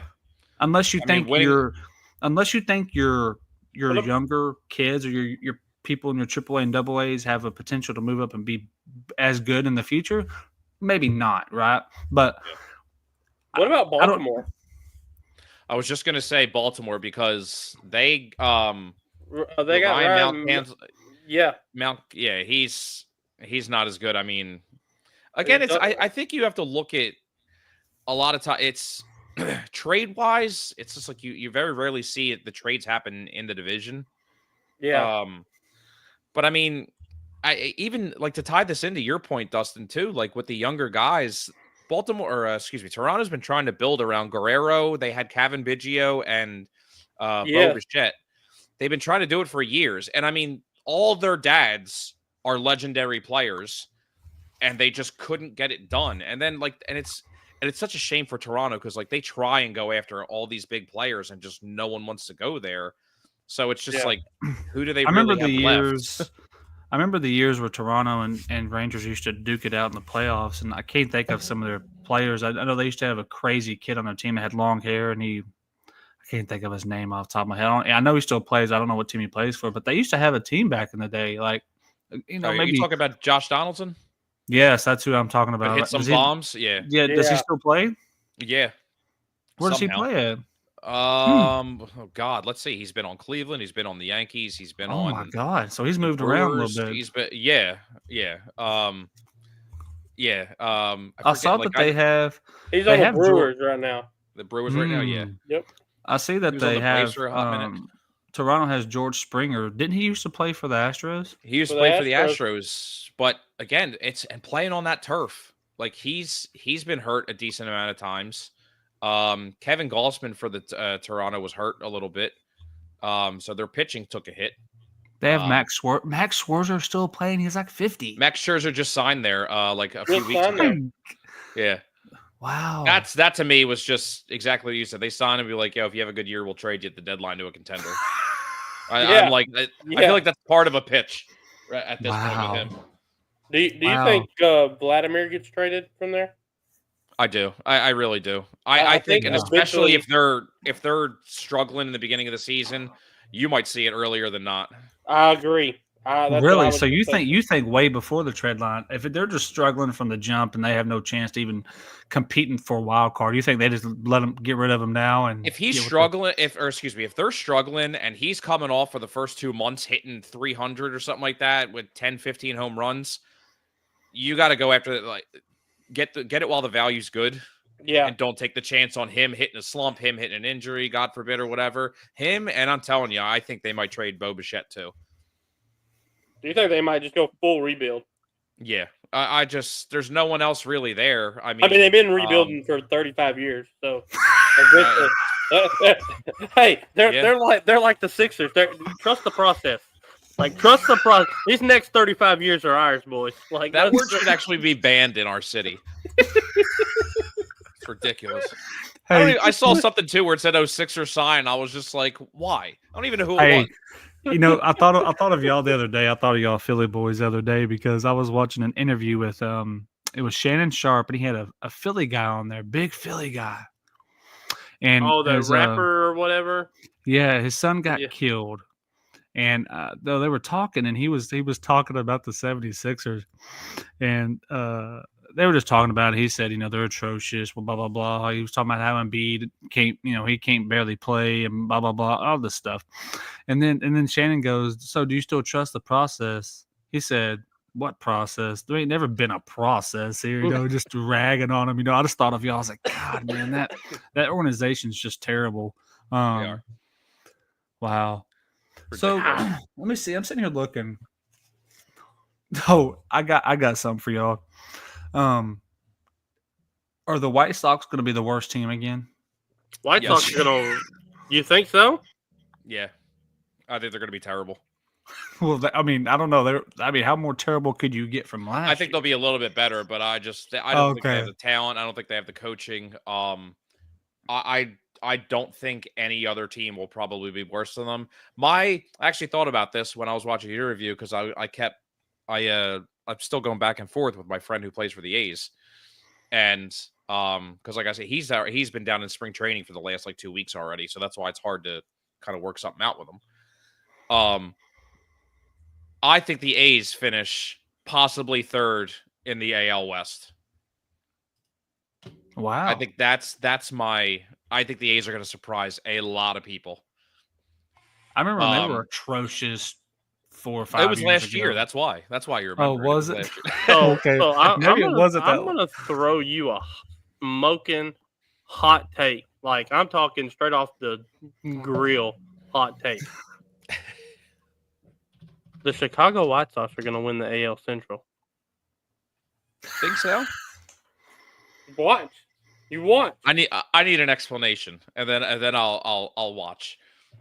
So, let me get to him real quick. Where are we at here? Over Cleveland? Do what? Over Cleveland or Kansas? I don't know who runs that division. Is it kind of wide open, or is Cleveland, Kansas City, Detroit kind of? So that division is going to be fun to watch. It's going to be, yeah. Yeah. So that right there is part of the explanation in and of itself. If you can't, I was going to say minus the White Sox, it's going to be fun to watch because there's nobody that's just head and shoulders above the other ones. You've got guys in there that are good on every team, but there's really not anybody that's just going to stand out, right? Right. I think the pitching for the White Sox is going to be the difference maker. I don't know why. I'm looking at their roster right now. I don't know. I know he's a little old. Jonathan Cannon. He's only 24. Okay, he's not that old. Not a little old. He's not that old. He's 24. He's 6'6", 230. Okay. He's got a 4 ERA, which isn't great. I think he's going to lead the bullpen. The pitching rotation, and I think he's going to be really freaking good this year. I just do. Let me see. What else did I see about him? I have no problem with that. The issue, I think, is going to be the lineup putting it together because you have one of the best potential outfielders in Luis Robert if he could stay on the field. If he could stay on the field, I agree. Yeah. And everybody wanted the Phillies to trade for him, and it was just and then after last year, it's just 50-50 because he can only play 60 games, he can't run.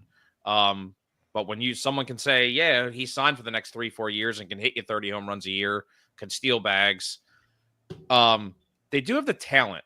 Andrew Benintendi has not lived up to what he should have when he signed that deal with them. Uh-huh. He's a good left fielder, good left-handed hitter. Austin Slater's not bad. Andrew Vaughn just has not lived up to any potential that he was supposed to be at first base.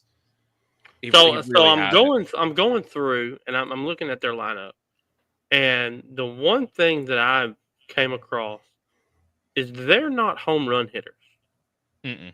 So in the home run and the batting average aren't matching up. If you're not a home run hitter, like Miguel Vargas, he had 5 home runs.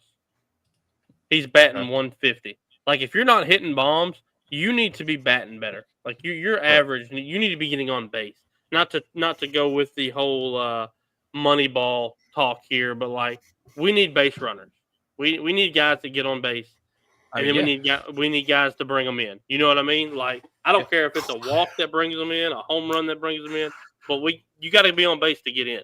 150 with 5 home runs. That's atrocious. Right here, 250 with 7 home runs. A little better. 29 RBIs. I don't know. I think with how much the division, like you said, it's going to be a fun division to watch. So is that the most wide open division in baseball this year? As in, could you say any of these teams could potentially win that division? Like, could you honestly say that? Yeah.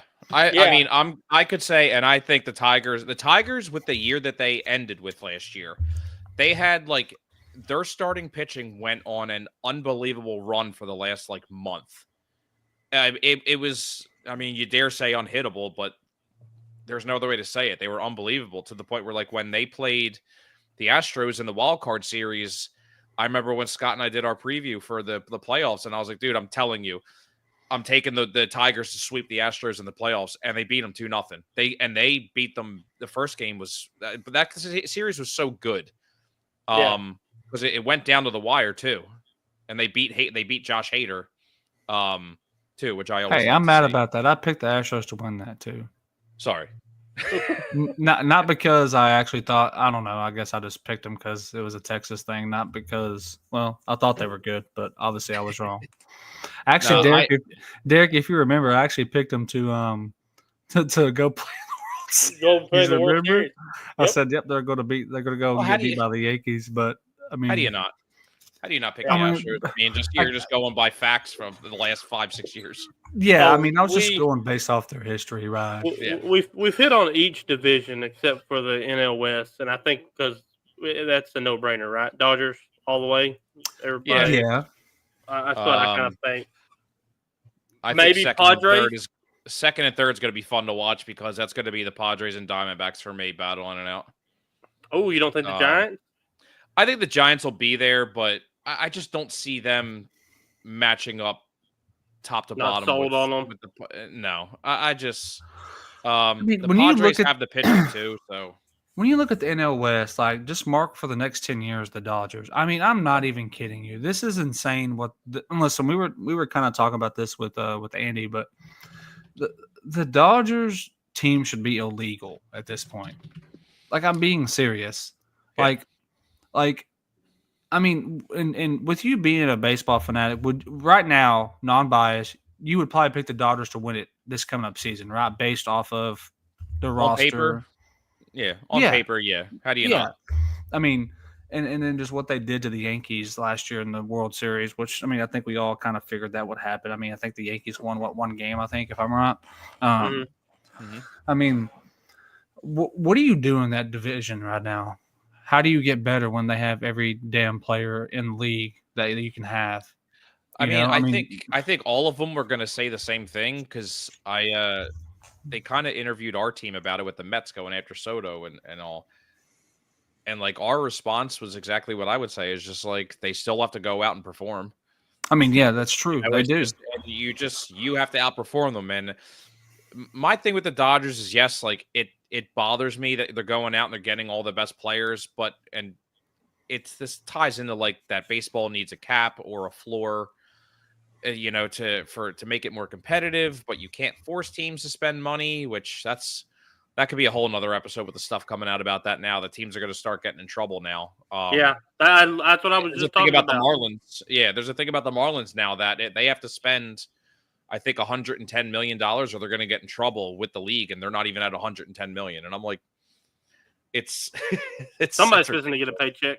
I mean, why is there not a cap in baseball? Why is in every other type of sport there's a cap? Why is baseball such more wide open? Because the players' union has such power that the MLB has allowed them. It's just like I know no one really likes Roger Goodell, but guess what? When's the last time there was a strike? When's the last time something wasn't done? I mean, in 2 weeks after the season starts, like he gets things done. And I'm like, here we have a play. Like, there's probably going to be a strike in the next year or two for baseball because they do little CBA agreements that last 4 or 5 years. And it's just like, all right, well, that's the next thing. It's the next thing. Like, they just figured out rookies. Because the teams were manipulating rookie contracts, that they'd bring them up at a certain date after, so it wouldn't count for 1 year of service. So they would get an extra year of cheap contract for a rookie. I'm like, well, yeah, you're screwing a player, so people weren't becoming free agents until they're 30, 31. But they wouldn't bring them up until they're 25. It's just, and Tony Clark, who's in charge of the players union, is a very, there's so many words I could say about him that are not nice. He's just, how I know there's going to be a strike. And then you have Rob Manfred, who is retiring in like 2 years, and he's awful too. So you expect in the next, let's just say 2 to 4 years, to see some changes coming in baseball. Yeah, I think so. And that's the worst part is you have to have the owners agree to it, and they're not. The players union agree. So it's just like, how do you get the owners to say we want a cap and a floor, and players be like, we don't? And it's just there's I don't know. It took them so long to figure out how to work out the COVID season. Just the money portion. That's all they were really worried about. It's going to be interesting. I think in 2027, unfortunately, there's going to be a strike. Wow. You think so? Yeah. I unfortunately, I think that's with the next CBA agreement, and I don't think they're going to get it done in time. All right. Well, we've talked about a lot of things. I think we've made a lot of good points. I'm keeping Derek's White Sox in mind. Keep it. Write it down. And let's Derek, can I tell you what the projected record is for the White Sox this year? You sure can. 41 and 121. Perfect. I actually was hoping the math didn't add up to be like, wow, they're actually just not even going to play some games because they think they're going to lose. I was hoping the math was going to be off a little bit. Oh no, well, I'm taking next week's paycheck and putting it on the White Sox. So if y'all don't see me come November, y'all know why. I bought an island somewhere. I bought an island. I'm out in the middle. You know what? Here's what I'll say. The year that the White Sox won the World Series, I think early 2000s, if you were ever go back and look at what they were projected to do, no, I think this is the same exact thing. So you know what? I take back what I said. No one expected them to go anywhere, and everything just clicked for them. Like I said, I think they just win the division. I think they get blown out first playoff series. But I'm just saying the division. I think they're going to win it. All right, let's before we end this, I know we could probably all have the same answer, but I just want to do this for craps and giggles. All right, Sean, who's winning it? Who's winning the World Series? Who's winning it? I know it's hard. We ain't even started spring yet, but let's pick somebody. They start tomorrow. We got one game, but yeah, I'm not saying my Phillies because I don't want to. That's why I stopped betting on my team. It just hurts twice. I'm gonna say Kansas City. Wow. I'm gonna come out of nowhere and say Kansas City. I think the Royals put it all together. And Bobby Witt has an MVP season. Derek? White Sox. Well, I mean, if he's gonna say Kansas City, White Sox aren't far off. I mean, in my non-biased opinion, the World Series will be the Texas Rangers versus the Philadelphia Phillies. And the Philadelphia Phillies are going to win it. Bryce Harper MVP. Mm-hmm. And just like y'all talked about Tuesday night, Bryce Harper will go down as the greatest Philly ever. I don't know if you actually looked it up because I know I said it last episode. Have you ever seen Bryce Harper's playoff stats? No. It is. I have to look it up, and I apologize if I'm dragging this on. No, you're good. It is one of the most. It's So I know I'm not saying he hits 500 or anything like that. I'm just saying. So Bryce Harper is hitting 280 with 54 hits. 17 home runs, 34 RBIs, and 41 runs scored in 53 games. That means he's hitting a home run almost every other game. and he has more hits than games played in the postseason. But if you were to, I have to find it because I found it and I lost it somewhere, and I had it somewhere. It's his clutch hits to where he hits with runners in scoring position or anything like that. It's off the charts. There you go. So yeah, I'm fine. I'm fine with your. There you go. Obviously. I really think Philly. Can you bet on that for me too, or I'll put the following week's paycheck on that one. there you go. I'll buy the island beside the one I'm going to buy with the White Sox money. When you get the money from the White Sox winning the division, you flip that on the Phillies winning the World Series. I could do well. So what I'm going to do is I'm going to buy the White Sox with the money that I win from the White Sox because that's got to be like 972 million to 1 odds that they're going to do. But I'm just telling you, it's going to happen. And they might win it by like half a game or something. I mean, I think because I think the division is so open that really I would if they could win 40 games this year. They go 40 and 1 and 122. Yeah, 121, something like that. But they could also go 121 and 40. I'm just saying. Don't be shocked. All right. What you got,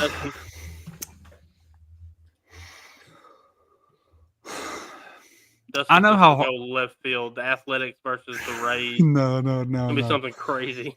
I know how hard it is to win back-to-back, let alone win one. I know it's tough in baseball. As good as the Dodgers I think they're going to be, I don't think they win it again. But if I'm going to pick a team from each, kind of like what Derek did. As bad as I want to pick Texas Rangers, I got to see them, and I know we're picking without seeing anything happen. I think we make the playoffs, the Rangers, but I don't think we go again. I think somehow the bullpen fails us again this year, but just maybe later, deeper when we shouldn't be failing us. So I'm going to go with Baltimore.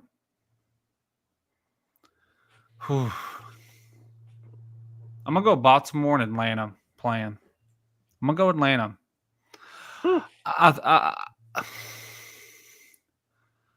I want to go Phillies, not because you. I mean, kind of because of you, but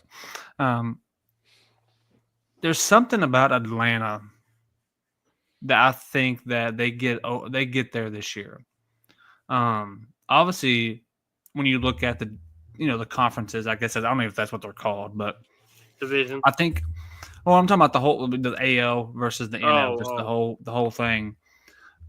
I think it's easier on the American League side. I think the better teams are in the NL for sure. I think I agree. Each division is tougher in the National League to each other. Yes, it's a lot tougher. So that's why I feel like the Dodgers will struggle. I would say again, I don't know how the brackets and stuff work, but I think Philly goes to that series before and they lose to. I mean, I guess championship series. Yeah, I think they get there, and and I don't know much about the Phillies. Obviously, you do. I don't know where they fail in that. I don't know if who would fail them more. Would it be the lineup or the pitching? You would know more about that. But something fails them in a series in that championship series. And I guess it would be against the Braves if that's who it would be against. I don't even know if it can happen again. I don't know how. Yeah, it can because of the wonderful seeding that we've talked a few times about with other sports. Yeah.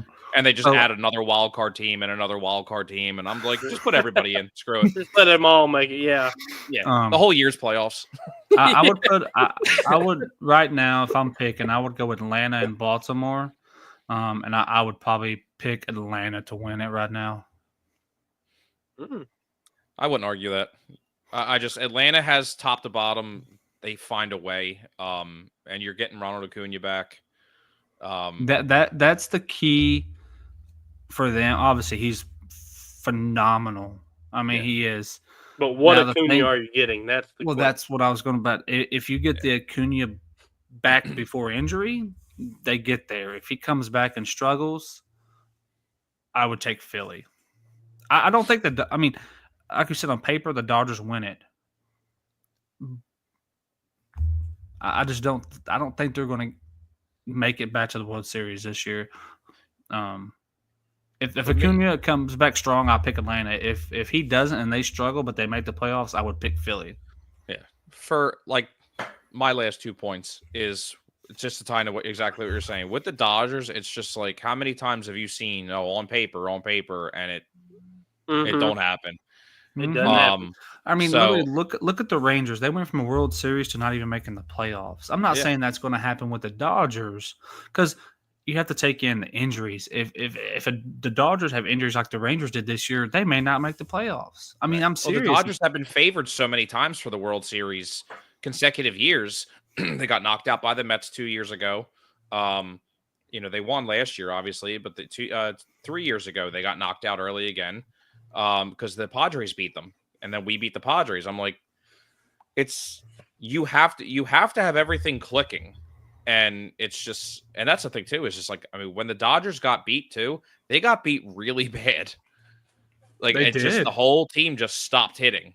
So it's all well and good, which that ties me to my next point is like you saying about the Phillies is I said to Scott last night, I'm like, I love our starting pitching, but and you said this earlier, it's just like when you have a bunch of home run hitters, it's all well and good, but when you can't get on base, Yeah. and cool, you're hitting solo home runs. Well, when you're down 5-1 now, all right, now you're down 5-2. Well, all right, they put up another 3 runs. Now you're down 8-3. Like you're not That's hitting something- anything. It's just that's what happened to the Phillies last year. They stopped hitting.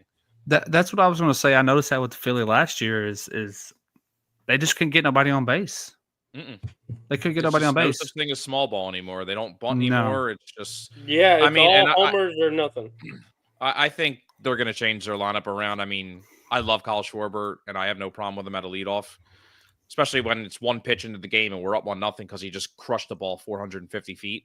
But it's when it's that or strikeout, or I can have someone like Trey Turner who can single, beat out an infield ball, steal second, and all of a sudden, all right, it's no outs, and I have a runner on second with my 2, 3, and 4 hitter coming up. Then it's more likely for me to do something. So, Yeah. Dang, I thought Kyle Schwarber was. Who did he used to play for? he started with the Cubs, and then went to the Nationals, then Red Sox, or Red Sox and Nationals. Oh, It's yeah, one of that's right. those. That's right. Yeah. I think the Phillies re-sign him during spring training. I would like them to.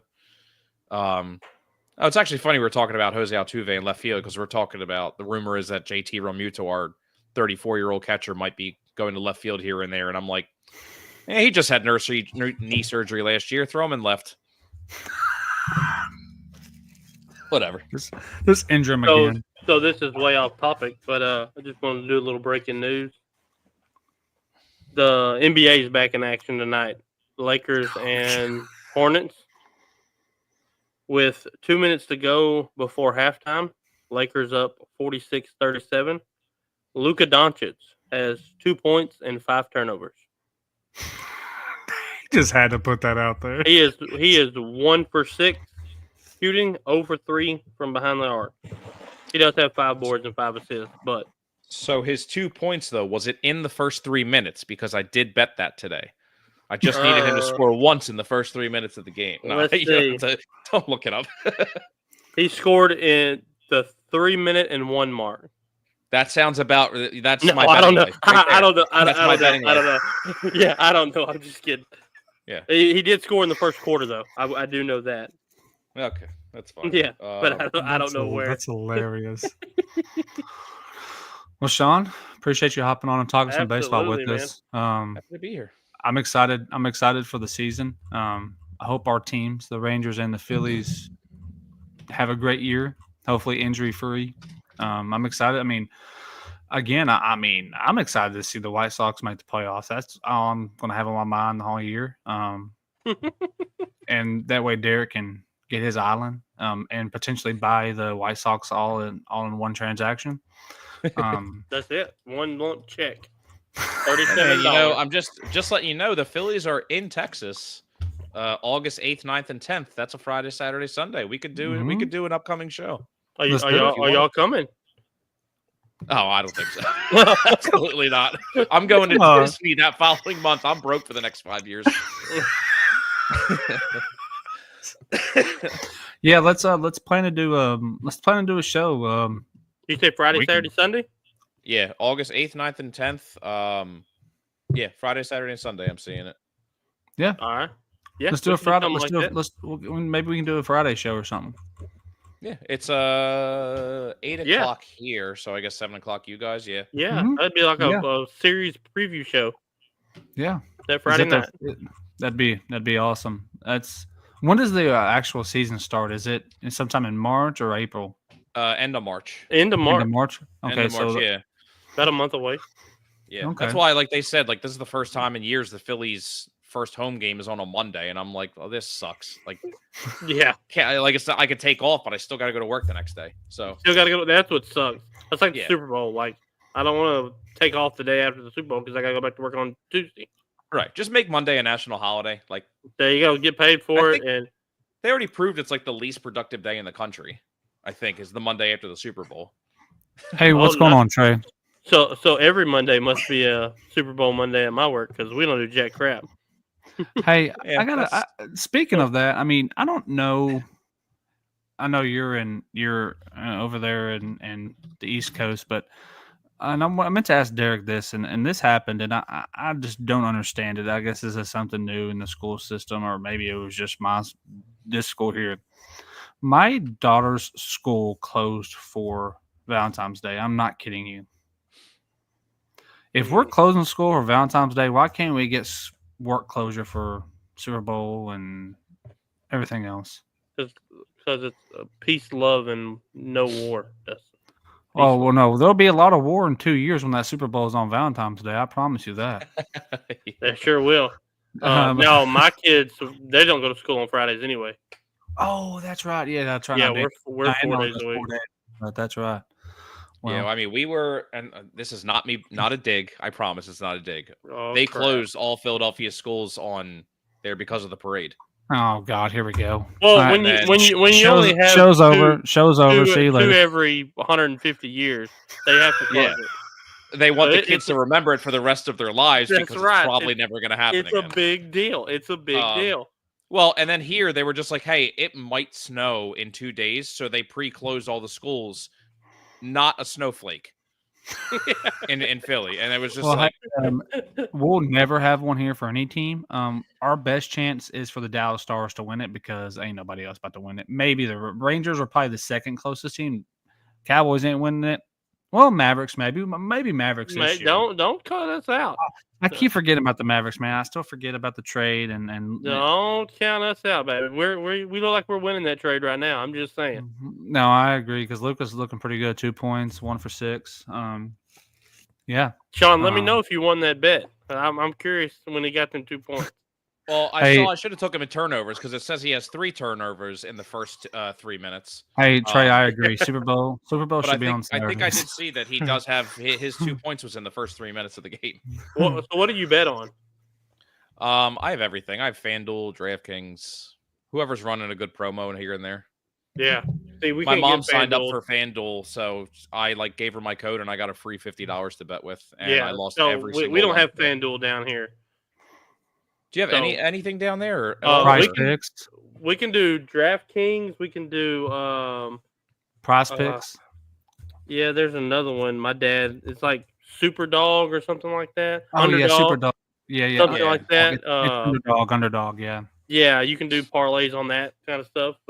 I do it every now and then, but I missed. Matter of fact, I have not done that one since Thanksgiving. I was 3 yards away from turning a $10 bet into $1,800. The Jets running back was 3 yards short, I mean, are you surprised it's the Jets? and so I deleted the app. I felt made me bad mad. for the people. I felt bad for the people who had it was I forget which quarterback, but it was rushing yards, and he took the knee? It was the end of the game. He took a knee 3 times, and it put him Yes. back under. Yes, Yeah, and they That were just stuff like, like- "Oh, could you imagine for the Super Bowl when Jalen Hurts?" Like they were glad that they pulled Jalen and put Kenny Pickett in because they were like, Yeah. "Could you imagine if he would have lost a bet for that?" yeah. Yeah, So, that would have been tough. Oh,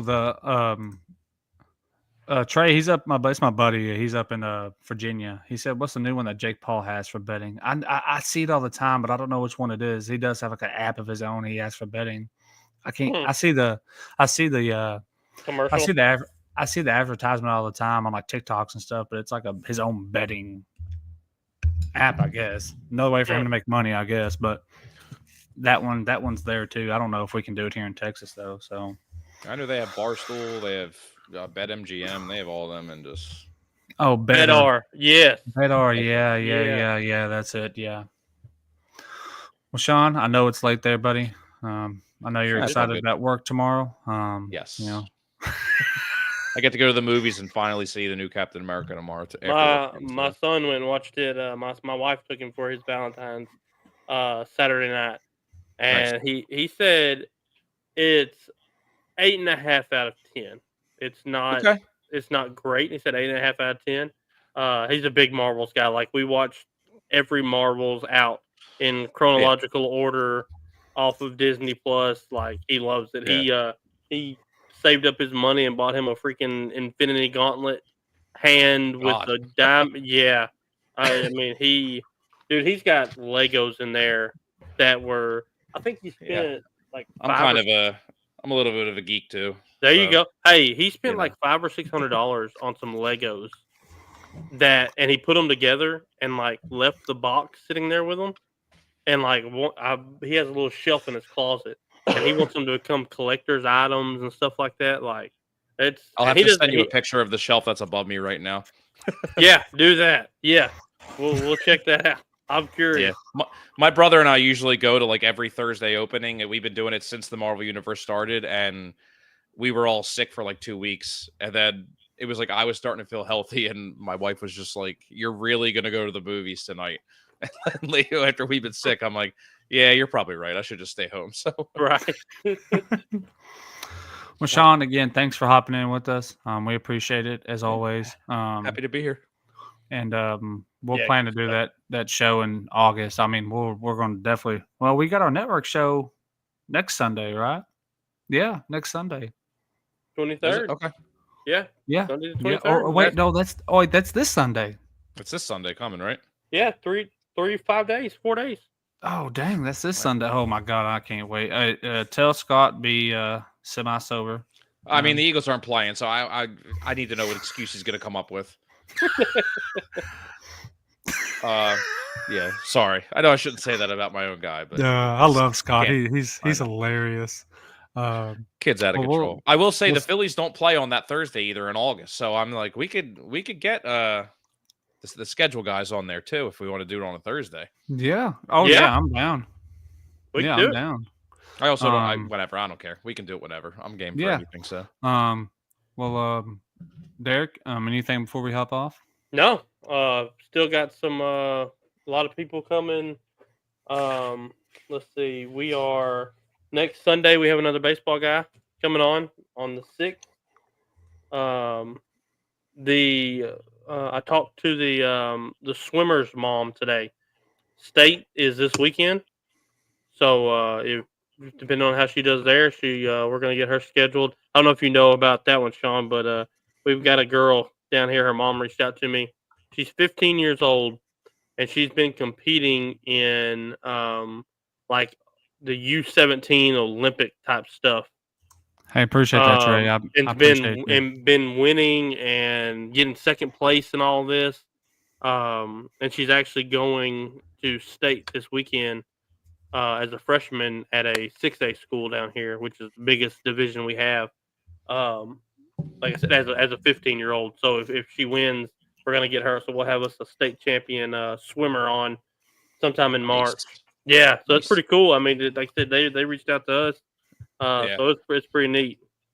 I got I just spoke to a girl I actually graduated high school with. She is a trainer at around here. It's called Hollydale Ice Arena for ice hockey and stuff like that. It's actually where Johnny Gaudreau played around us.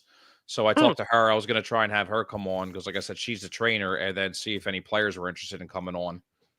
That's awesome. And I don't know if you guys saw the message I sent. There's a few minor leaguers I've been reaching out to trying to get a hold of people. Yeah, So that's awesome, man. It's try and that's get great, something man. going. Like I said, Well, that's all I do, man. Just throw it at them, and either they bite it or you just move on to the next one. Yeah. Yeah. I mean, that's all you can do. All right. Appreciate you Sean, having me on, guys. thanks Yes, for sir. hopping on, hanging out with us, talking baseball. Anytime.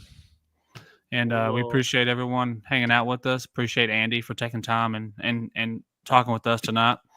And we will see everybody Sunday, our network show. We'll have everybody on. No guest Sunday, right, Derek? No, yeah, no. It's good. 'Cause we left that open on the network show. No guests on that, so Perfect. we can just go straight into it. So Sunday we'll just talk about some stuff from the Basketball's weekend. back. Yeah, basketball. NBA's back. Basketball's back. NBA's back. NCAA.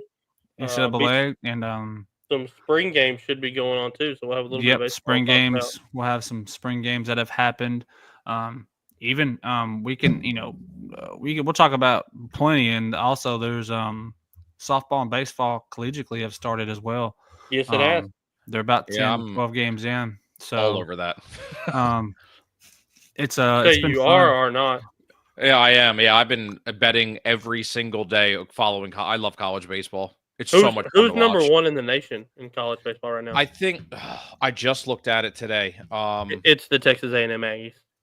He just wanted to throw that in there. That's Yeah, it. Listen, I didn't know. I'm I about just to. want you to know. I could have swore it was like Kent State or someone like that. Oh no. All right, I'm gonna have to tell you guys a story at some point about Kent State, and that it just shouldn't exist. Oh crap! My story, not the college. Sorry. Well, everyone, have a good evening. We'll see everybody Sunday. We'll have the whole crew on, and until then, everybody be good, and we'll see everybody then. All right, Sounds good. later, Have a good boys. night.